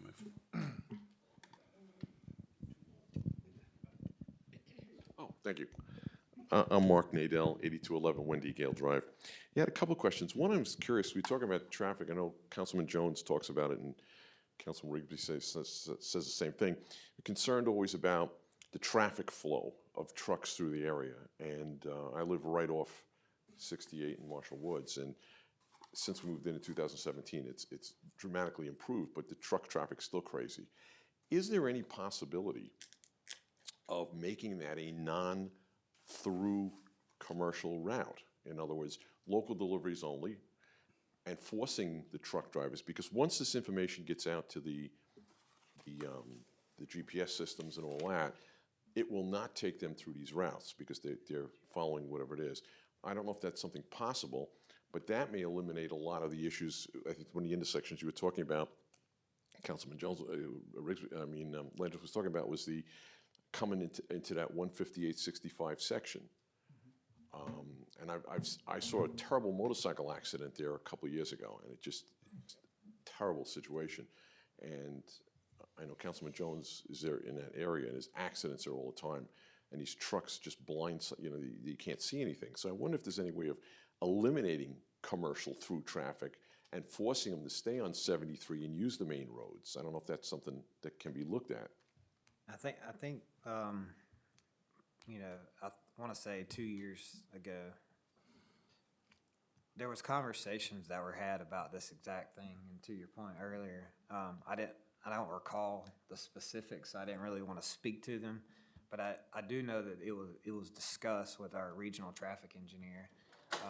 I do think there were some reservations because it is a U.S. route, but I don't recall the details, but I have in my notes here as an action item for us is to follow back up on how can we either remove that or eliminate a piece of that to kind of, discourage those trucks. So if it's a technicality on it being U.S. route, can it be set up as a non-U.S. route? And it can be, yeah. And then at that point, you've got the loophole, because my philosophy is if you want to work within the rules and the guidelines, so if you change the rules slightly, now you're working within the guidelines, and maybe that would eliminate any opposition. Right, I understand. So that might be something, because I think that would take a lot down.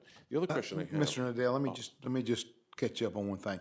Even if, and I agree, that's why I asked earlier, if you take it off the STAA map, even if you do that though, you're not going to completely eliminate truck traffic because they can ask for exemptions, a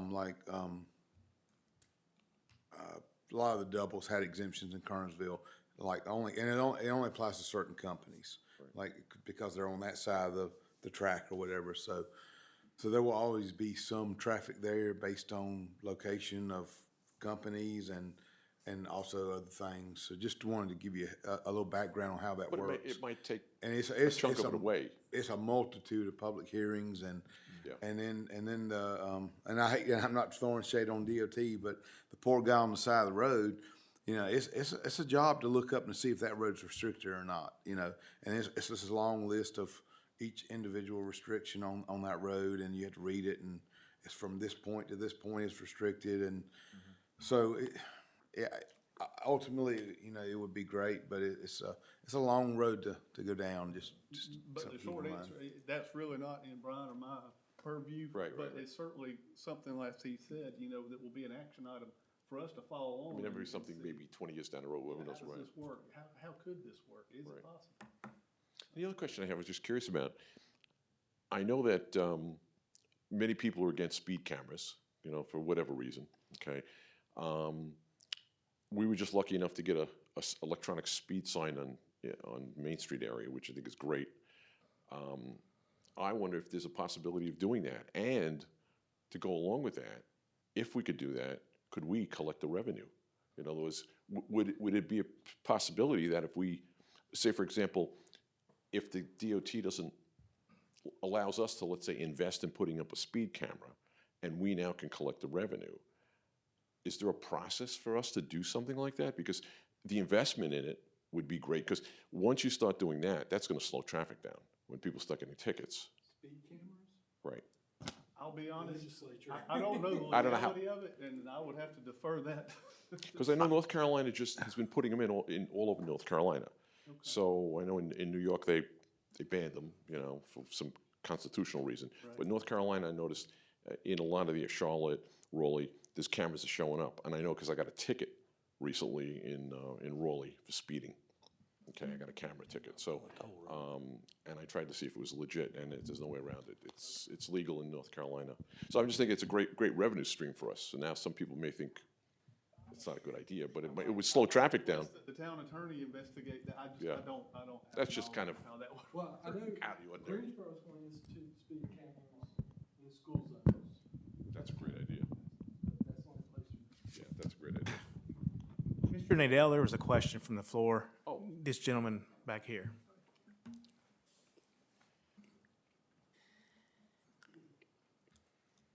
Yes, I'm Jeffrey Blackburn.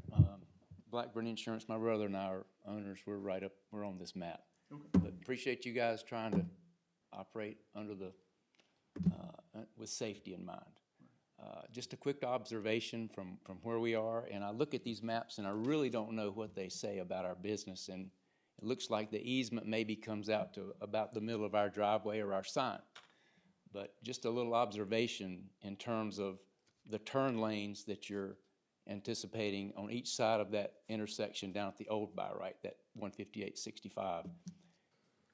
In traffic that comes down through the downtown Stokesdale area, they really don't come by our office to take a right. They do turn there at the attorney's office on the Ellisboro Road and head down toward the new by right. There's nowhere to go if they get to the stoplight and take a right, except to this proposed roundabout. You see what I'm saying? Yep. So if you're anticipating putting turn lanes on that side of 158, is there really a need to do that? Well, so what we have proposed here is what we call a share lane. Okay, and that's kind of what it is now, correct? One goes straight and right? Right, so we're not adding, yeah. Okay. So you can see the through arrow and the right is a combo. Okay. There's a little bit of widening to, if somebody misses that turn or they want to go, they're not having to go out and cut hard back. So this dotted line is the existing, roadway. So there is a little bit of proposed extra pavement, but there's no additional laneage. Is there any widening coming up through there? I mean, so what you see, from the stoplight back, mainly, except for maybe this little slither and just more of a shoulder. Anything in orange is existing pavement. Okay. Just be planned to be resurfaced. Okay. Just new asphalt over top. So it looks like there's a little bit of shoulder work here and a little bit of shoulder widening. It's probably not. There's probably not much of anything. okay, so no additional lanes? Not Okay. right here. No. Okay, perfect. And there's plenty of room on the other side too, if you had to have it. Yes, sir. Yeah. Okay, all right, So we appreciate try it. to stay within the existing right of way, and so you can kind of see that here as well. Dark green is what is the existing right of way that NCDOT already owns, and so the light green it's a big swath, like about a 30 or 40 foot just easement, or it could be permanent right of way. It could just be easement, and so you see these dotted lines here. That's the slope stakes, and so that's what it would take to tie the dirt back down to existing grade. So it's not truly widening roads all the way up through that area? No, Okay. that's not on. Well, that's my observation, because there's really, you mentioned that 600 or 700 foot on the right between the intersection and the roundabout. There's not anything really there to go right for. Yes, sir. Thank you, Mr. Blackburn. Yes, sir.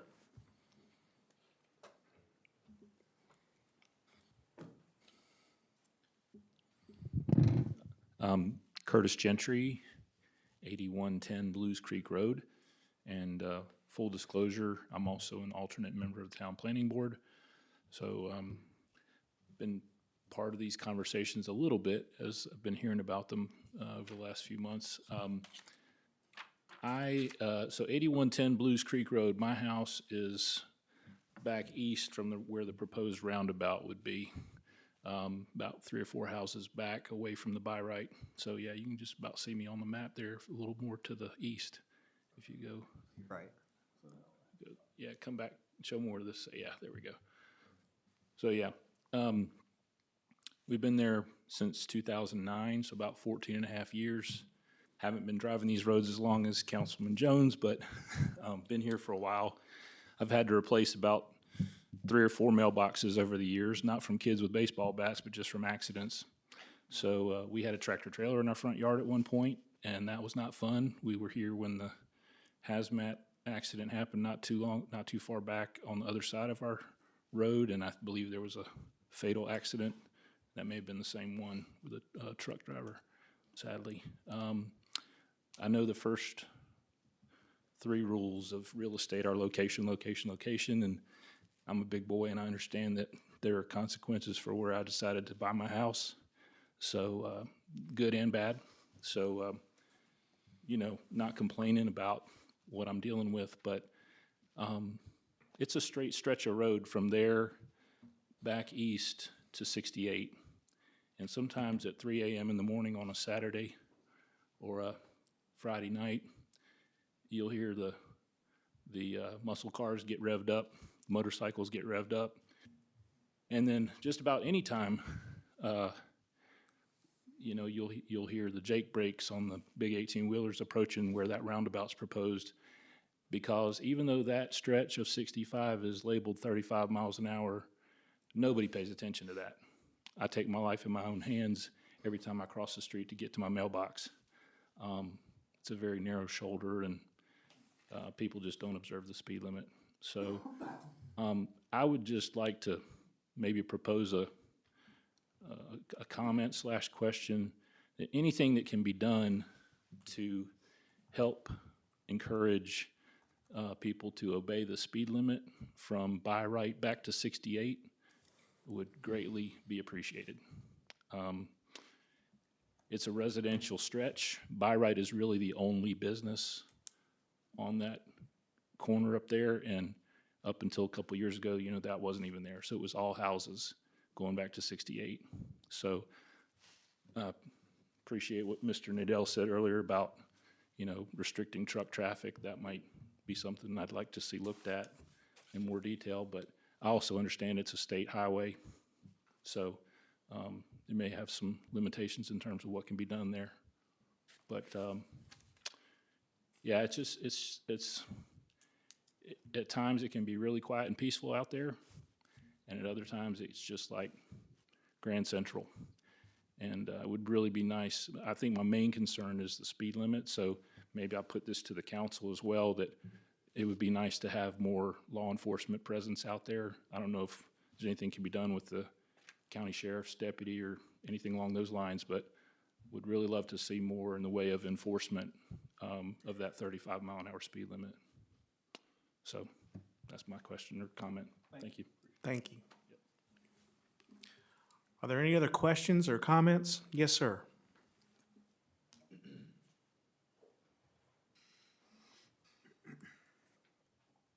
I just have a question. I was just trying to make sure I'm understanding what's going on. All right, so my name is Sammy Logan Jr., and my dad owns Sam's Trading Post, which is a little further north than everything we've been talking about tonight for the most part, which the county line runs through our property, right at the back of our property. And I was just wondering, have y'all backed it all down to just the roundabouts and that's all you're doing, pretty much? That is, while we're taking comments, the roundabouts will solve the issues that we're seeing out there. That doesn't mean that's the only solution.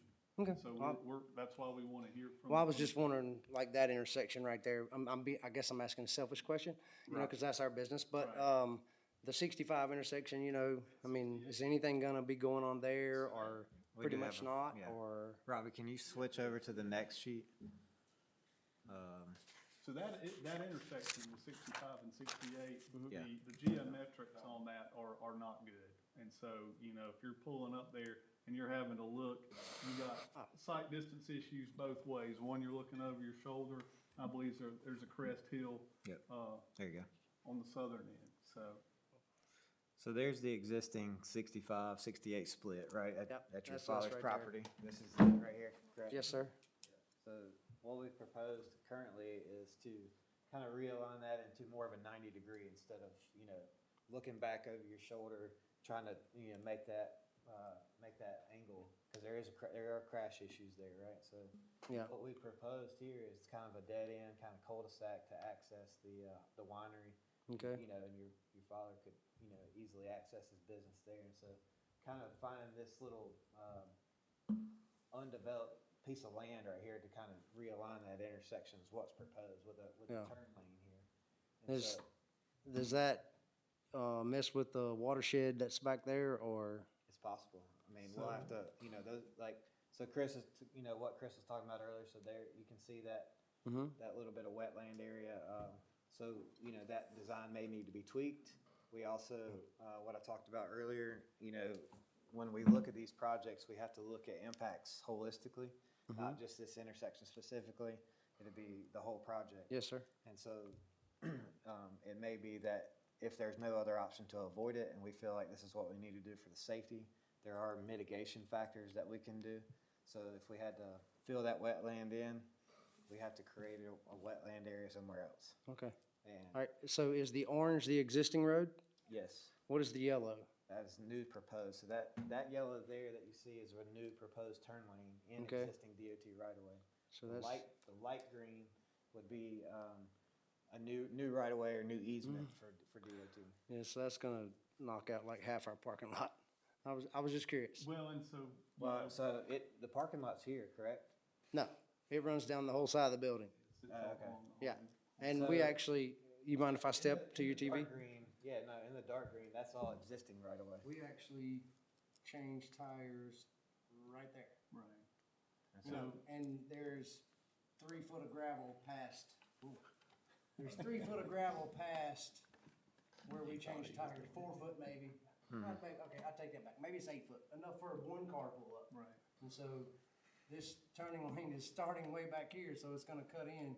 I was just curious, because we've been hearing a lot of stuff and I'm just wondering what's going on. This is Whichever. one proposal, Yeah. but I can tell you, having talked with you, I've talked with other property owners in the area that have some concerns about what we've got shown. I foresee us going back and taking another look to see if there's any other options available to us. We've got 2 primary North Carolina routes that come together right there, and so to Brian's point, we're trying to, how do we provide that connectivity for both those routes? So, again, this is not the end-all design, Yeah. and we're certainly open to your unique situation there.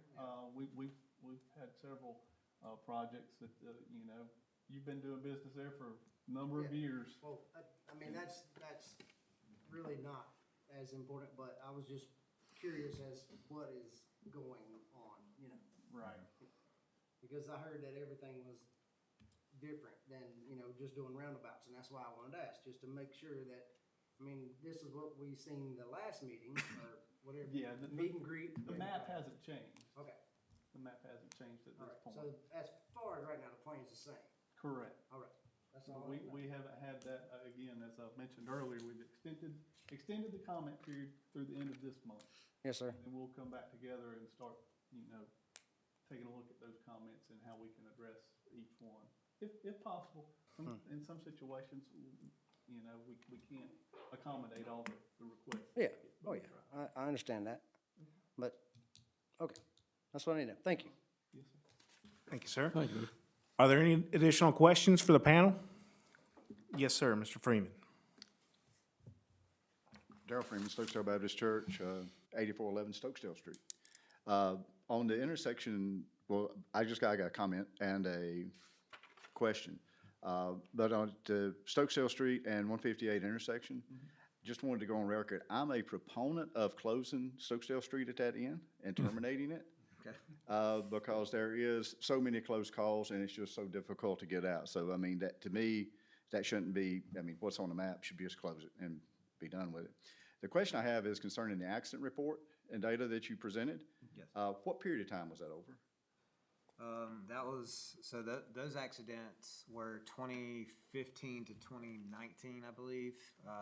And so we wanted to, you know, we didn't want to pull new data because 3 years of that would be COVID. Right. So we felt like with the higher traffic, you know, just from not the reduction of traffic due to I-73, but the higher traffic during that time period and, you know, pre-COVID, that we felt like we wanted to stick with that data. I mean, we could easily pull, you know, recent data, but I feel like it would be, I feel like just by the nature of what we've been dealing with, it would. Yeah. I was curious of the time frame. I would be interested to know what it may be, you know, the last 6 months or something to get some kind of recent comparison, but that was just a clarification, I didn't know what time And period. that's something we could pull to compare to, but yeah, like you said, COVID really messed things up when nobody was traveling, and so that's not a good time to try to make a traffic forecast. Right, but anyway, I appreciate what you're trying to work out. Thank you, Mr. Freeman. Any additional questions for the panel?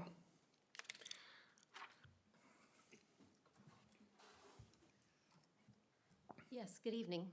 Amanda Hodiern. My offices are at 804 Green Valley Road in Greensboro. And I wanted to hang back to the end because my comments are actually about some of the additional discussion that happened tonight. So really appreciate the time of the council and all these professionals that have come out tonight to talk about these issues. I'm an attorney. I've been engaged on behalf of Don and Angel Best, Angel Cook and Don Best. They're some of the potentially impacted property owners on the 158 bypass route that you guys have discussed tonight. So I was just here to listen, but since it came up, I did want to have a question and wanted to address a couple things I heard. I think that you guys did an excellent job of really digesting that issue and crystallizing the balancing act that is before us here. We've got property rights here that need to be measured against the interest of long-term planning, which of course is important, and we respect the work that the NPO does. And then we've got this third leg of the intersection, to go with the metaphor tonight, that is the actual data and the engineering and design support that, of course, is the foundation for the long-range planning. And we've got the funding aspect. So, Mr. McKinney, I heard you say that if the state plans and the federal plans don't match, the funding won't issue. Is that right? When you were talking about, right? Yeah. Documents, and they all have to match. Correct. So maybe I misunderstood, but the fact that DOT has removed this from their STIP planning and they no longer have it on their plans, doesn't that create that conflict here? How would that ever get reconciled? We've already got a disconnect between the state plans and the federal plans. Well, it's technically still in the plan. Yeah. I thought it was removed from the STIP list, actually. But if the town wants to take it off of their plan, I understand, but I was talking about the MPO plan specifically. Do we have it, my question is, do we have a disconnect right now between the federal MPO plan that you are in charge of and the state aspect of that has to match?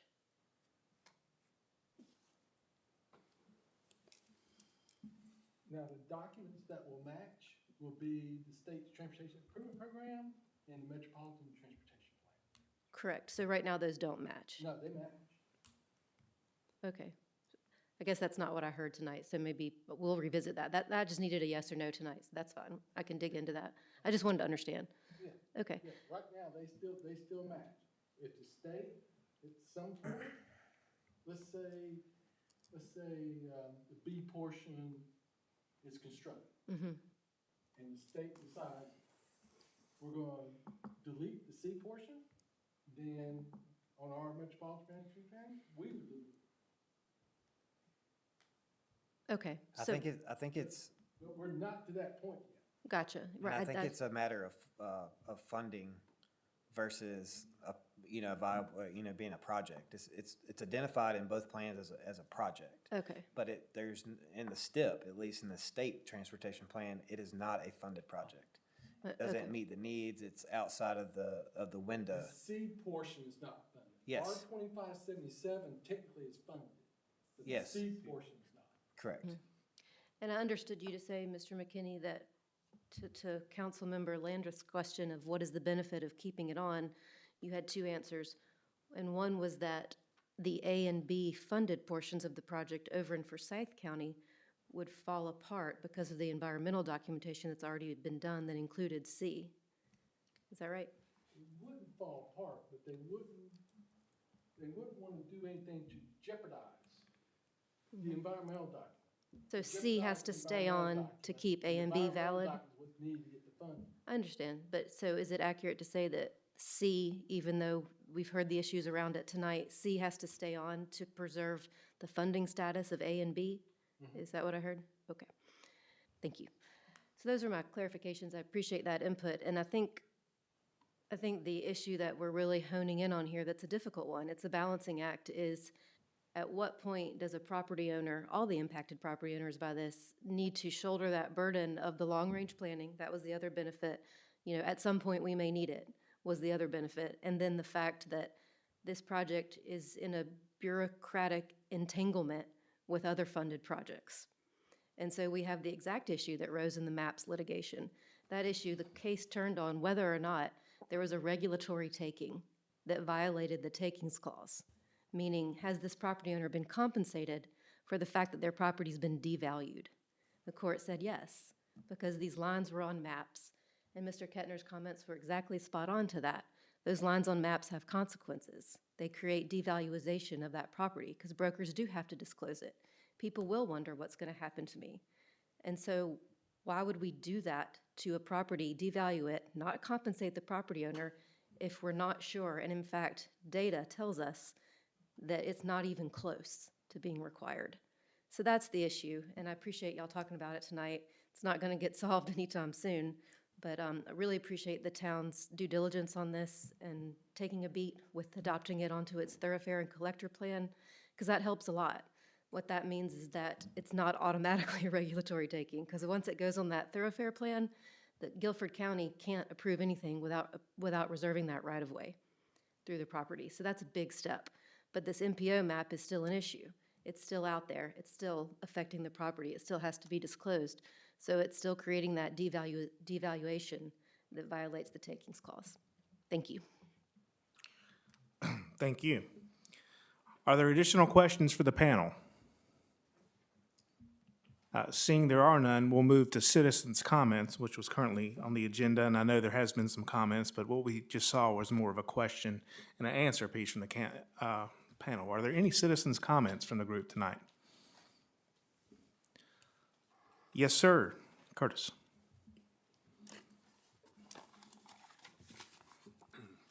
Again, Curtis Gentry, 8110 Blues Creek Road. Sorry about that. We'll, Wake now. you can bill me for that, Robbie. Yeah. So I just want to add to my previous comments, and this is more big picture maybe, might tie in some with the question comments that were just made. I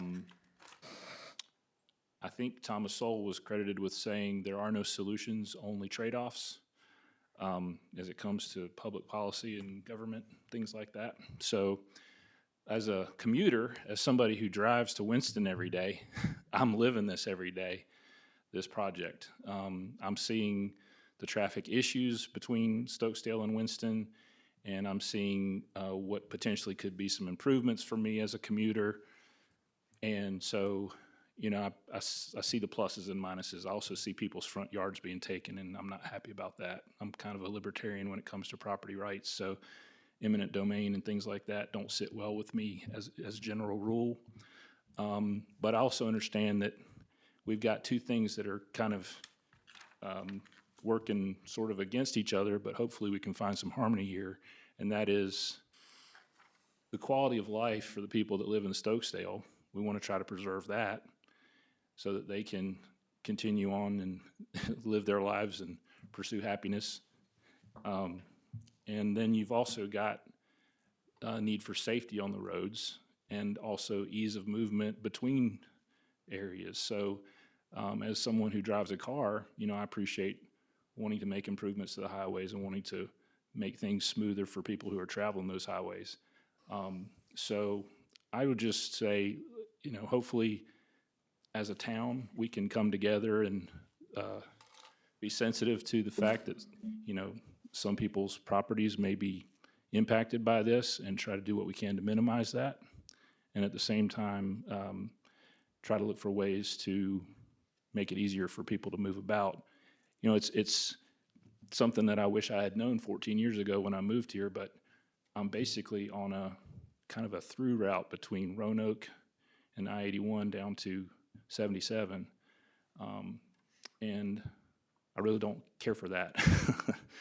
There's a lot of negatives that come with that. So selfishly, I was kind of looking forward to this potential northern 158 bypass, the northern route that was going to basically go behind my house, if I'm understanding right, And for anybody that was coming down from Roanoke or Martinsville or Mayodan, they'd be going behind my house and missing Stokesdale, hopefully altogether. But I realize that there are also impacts to people's property, livelihoods, things like that when you look at putting a bypass through. So I don't know that there's, again, going back to my quote, I don't know that there's an easy answer for a lot of this stuff. But I appreciate everybody that's here tonight and the time you've put in to show up here tonight to kind of explain things to us. So I just want to thank everybody from DOT and is it MPO? Am I saying that right? From your group, thank you so much. And to the council for calling this meeting. I just feel like the more we talk about it, the more we have an opportunity to get the good ideas out there and try to come up with the best possible solution for everybody. So, thank you. Thank you, Mr. Gentry. Additional citizen comments? Seeing that there are none, we'll move into council comments. Mr. Rigsby. Thank you. Again, want to thank everybody for coming out tonight. The crux of the government that I know that we five try to represent is of the people and by the people, and this is a great example of everybody coming out, giving their opinion. You know, honestly, none of these routes come anywhere close to my house. I'm on the very southern end of Stokesdale. So I value, you know, your guys' opinions a lot more because it's going to affect everybody in this room, and that's what we're here to do is listen and, you know, try to, like I said, make a good judgment and make a balance for everybody. So I appreciate you coming out, and hopefully we can do that in the future. Thank you. Well said, Jim. Mr. Landreth. I'd just like to thank everybody, MPO, RPO, not the DMV, but everybody, fire department. I hope we'll be able to get together maybe next meeting, put it on the agenda first thing, so y'all don't have to stay around, so we can maybe iron a few of these things out, y'all make some notes, and put it together so we can get them some ideas. And thank the citizens especially for coming out and taking an interest. I hope that I hope things works out for everybody. I know that it doesn't always, but we're going to. If I'm here, whoever's here is going to try to do the best they can for you. So thank everybody. Thank you, Jimmy. Mr. Jones. Well, Mr. Foy, if you would bear with me, there's one person here that we haven't heard from. That would be the young lady from the rural. I mean, I wanted to make sure that, you know, you had your opportunity to have a few words if you so desired. You're good. Okay, thank you, Mr. Foy. I'd just like to thank everybody for coming out, especially the professionals that they're working at night here, so our citizens can participate in this meeting rather than us having this meeting during the day, and I appreciate that. And thank you for the continued support from council to talk about this subject. I know young Mr. Foy used a term at our last meeting. We were discussing this and described this process as possibly a holistic approach to traffic for the town of Stokesdale. And I've thought about that several times. I think that's my mindset here. We can't just look at it in terms of addressing problems at one intersection because it's all interconnected. And, I want to make sure that we do what we can to look at the big picture, although, we're a tiny town, a point on a map with not a lot of resources. But I would just hate for us to pass on a good idea from somebody because we just didn't ask for it. So, again, thank you to everybody. Thank you, Mr. Jones. I also want to just echo council's gratitude towards everybody that was here tonight. Really appreciate that. You guys, I really was impressed by the way you're committed to taking away some of the comments we heard and going back to further look into those. I saw you guys taking notes, and I was really impressed with that. For Todd and Chris being here, asking great questions, being able to share their real life, boots on the ground, living here all their life experience, that is more valuable than data itself, because these guys are out here as first responders and lifelong Stokesdale citizens. What Chris said earlier about the additional traffic lanes going through that intersection there at the old buy right. That resonated with me a whole lot, and so I appreciate you guys' willingness to take that as a takeaway. And then for the folks that were here and stayed 2+ hours, great questions, towards the end. Really appreciate you guys being here. So thank you all, and good discussion leads to good outcomes. So hopefully we have discussion and can deliver the best outcome for our citizens. With that, I just have several announcements. The 2023 Town of Stokesdale municipal election will be held on Tuesday, November 7th, 2023, from 6:30 a.m. until 7:30 p.m. inside the Stokesdale Town Hall building, located at 8325 Angel Pardue Road, Stokesdale. The Town of Stokesdale Town Council will hold a regularly scheduled meeting on Thursday, November 9th, 2023, at 7 p.m. inside the Town Council chambers here in Stokesdale. And lastly, the Town of Stokesdale Planning Board will hold a regularly scheduled meeting on Thursday, November 16th, at 7 p.m. inside the Town Hall chambers here in Stokesdale. I just recently received word that was canceled. Okay. Thank you, Robbie. With that, I'll entertain a motion to adjourn. Motion to adjourn. Second. All right, Jim? Aye. Jimmy? Aye. Tim? Aye. I'm also aye. Good night, folks. Thank y'all very much. All right. I thought that was a voice from God telling us that meeting's canceled. Oh, wait.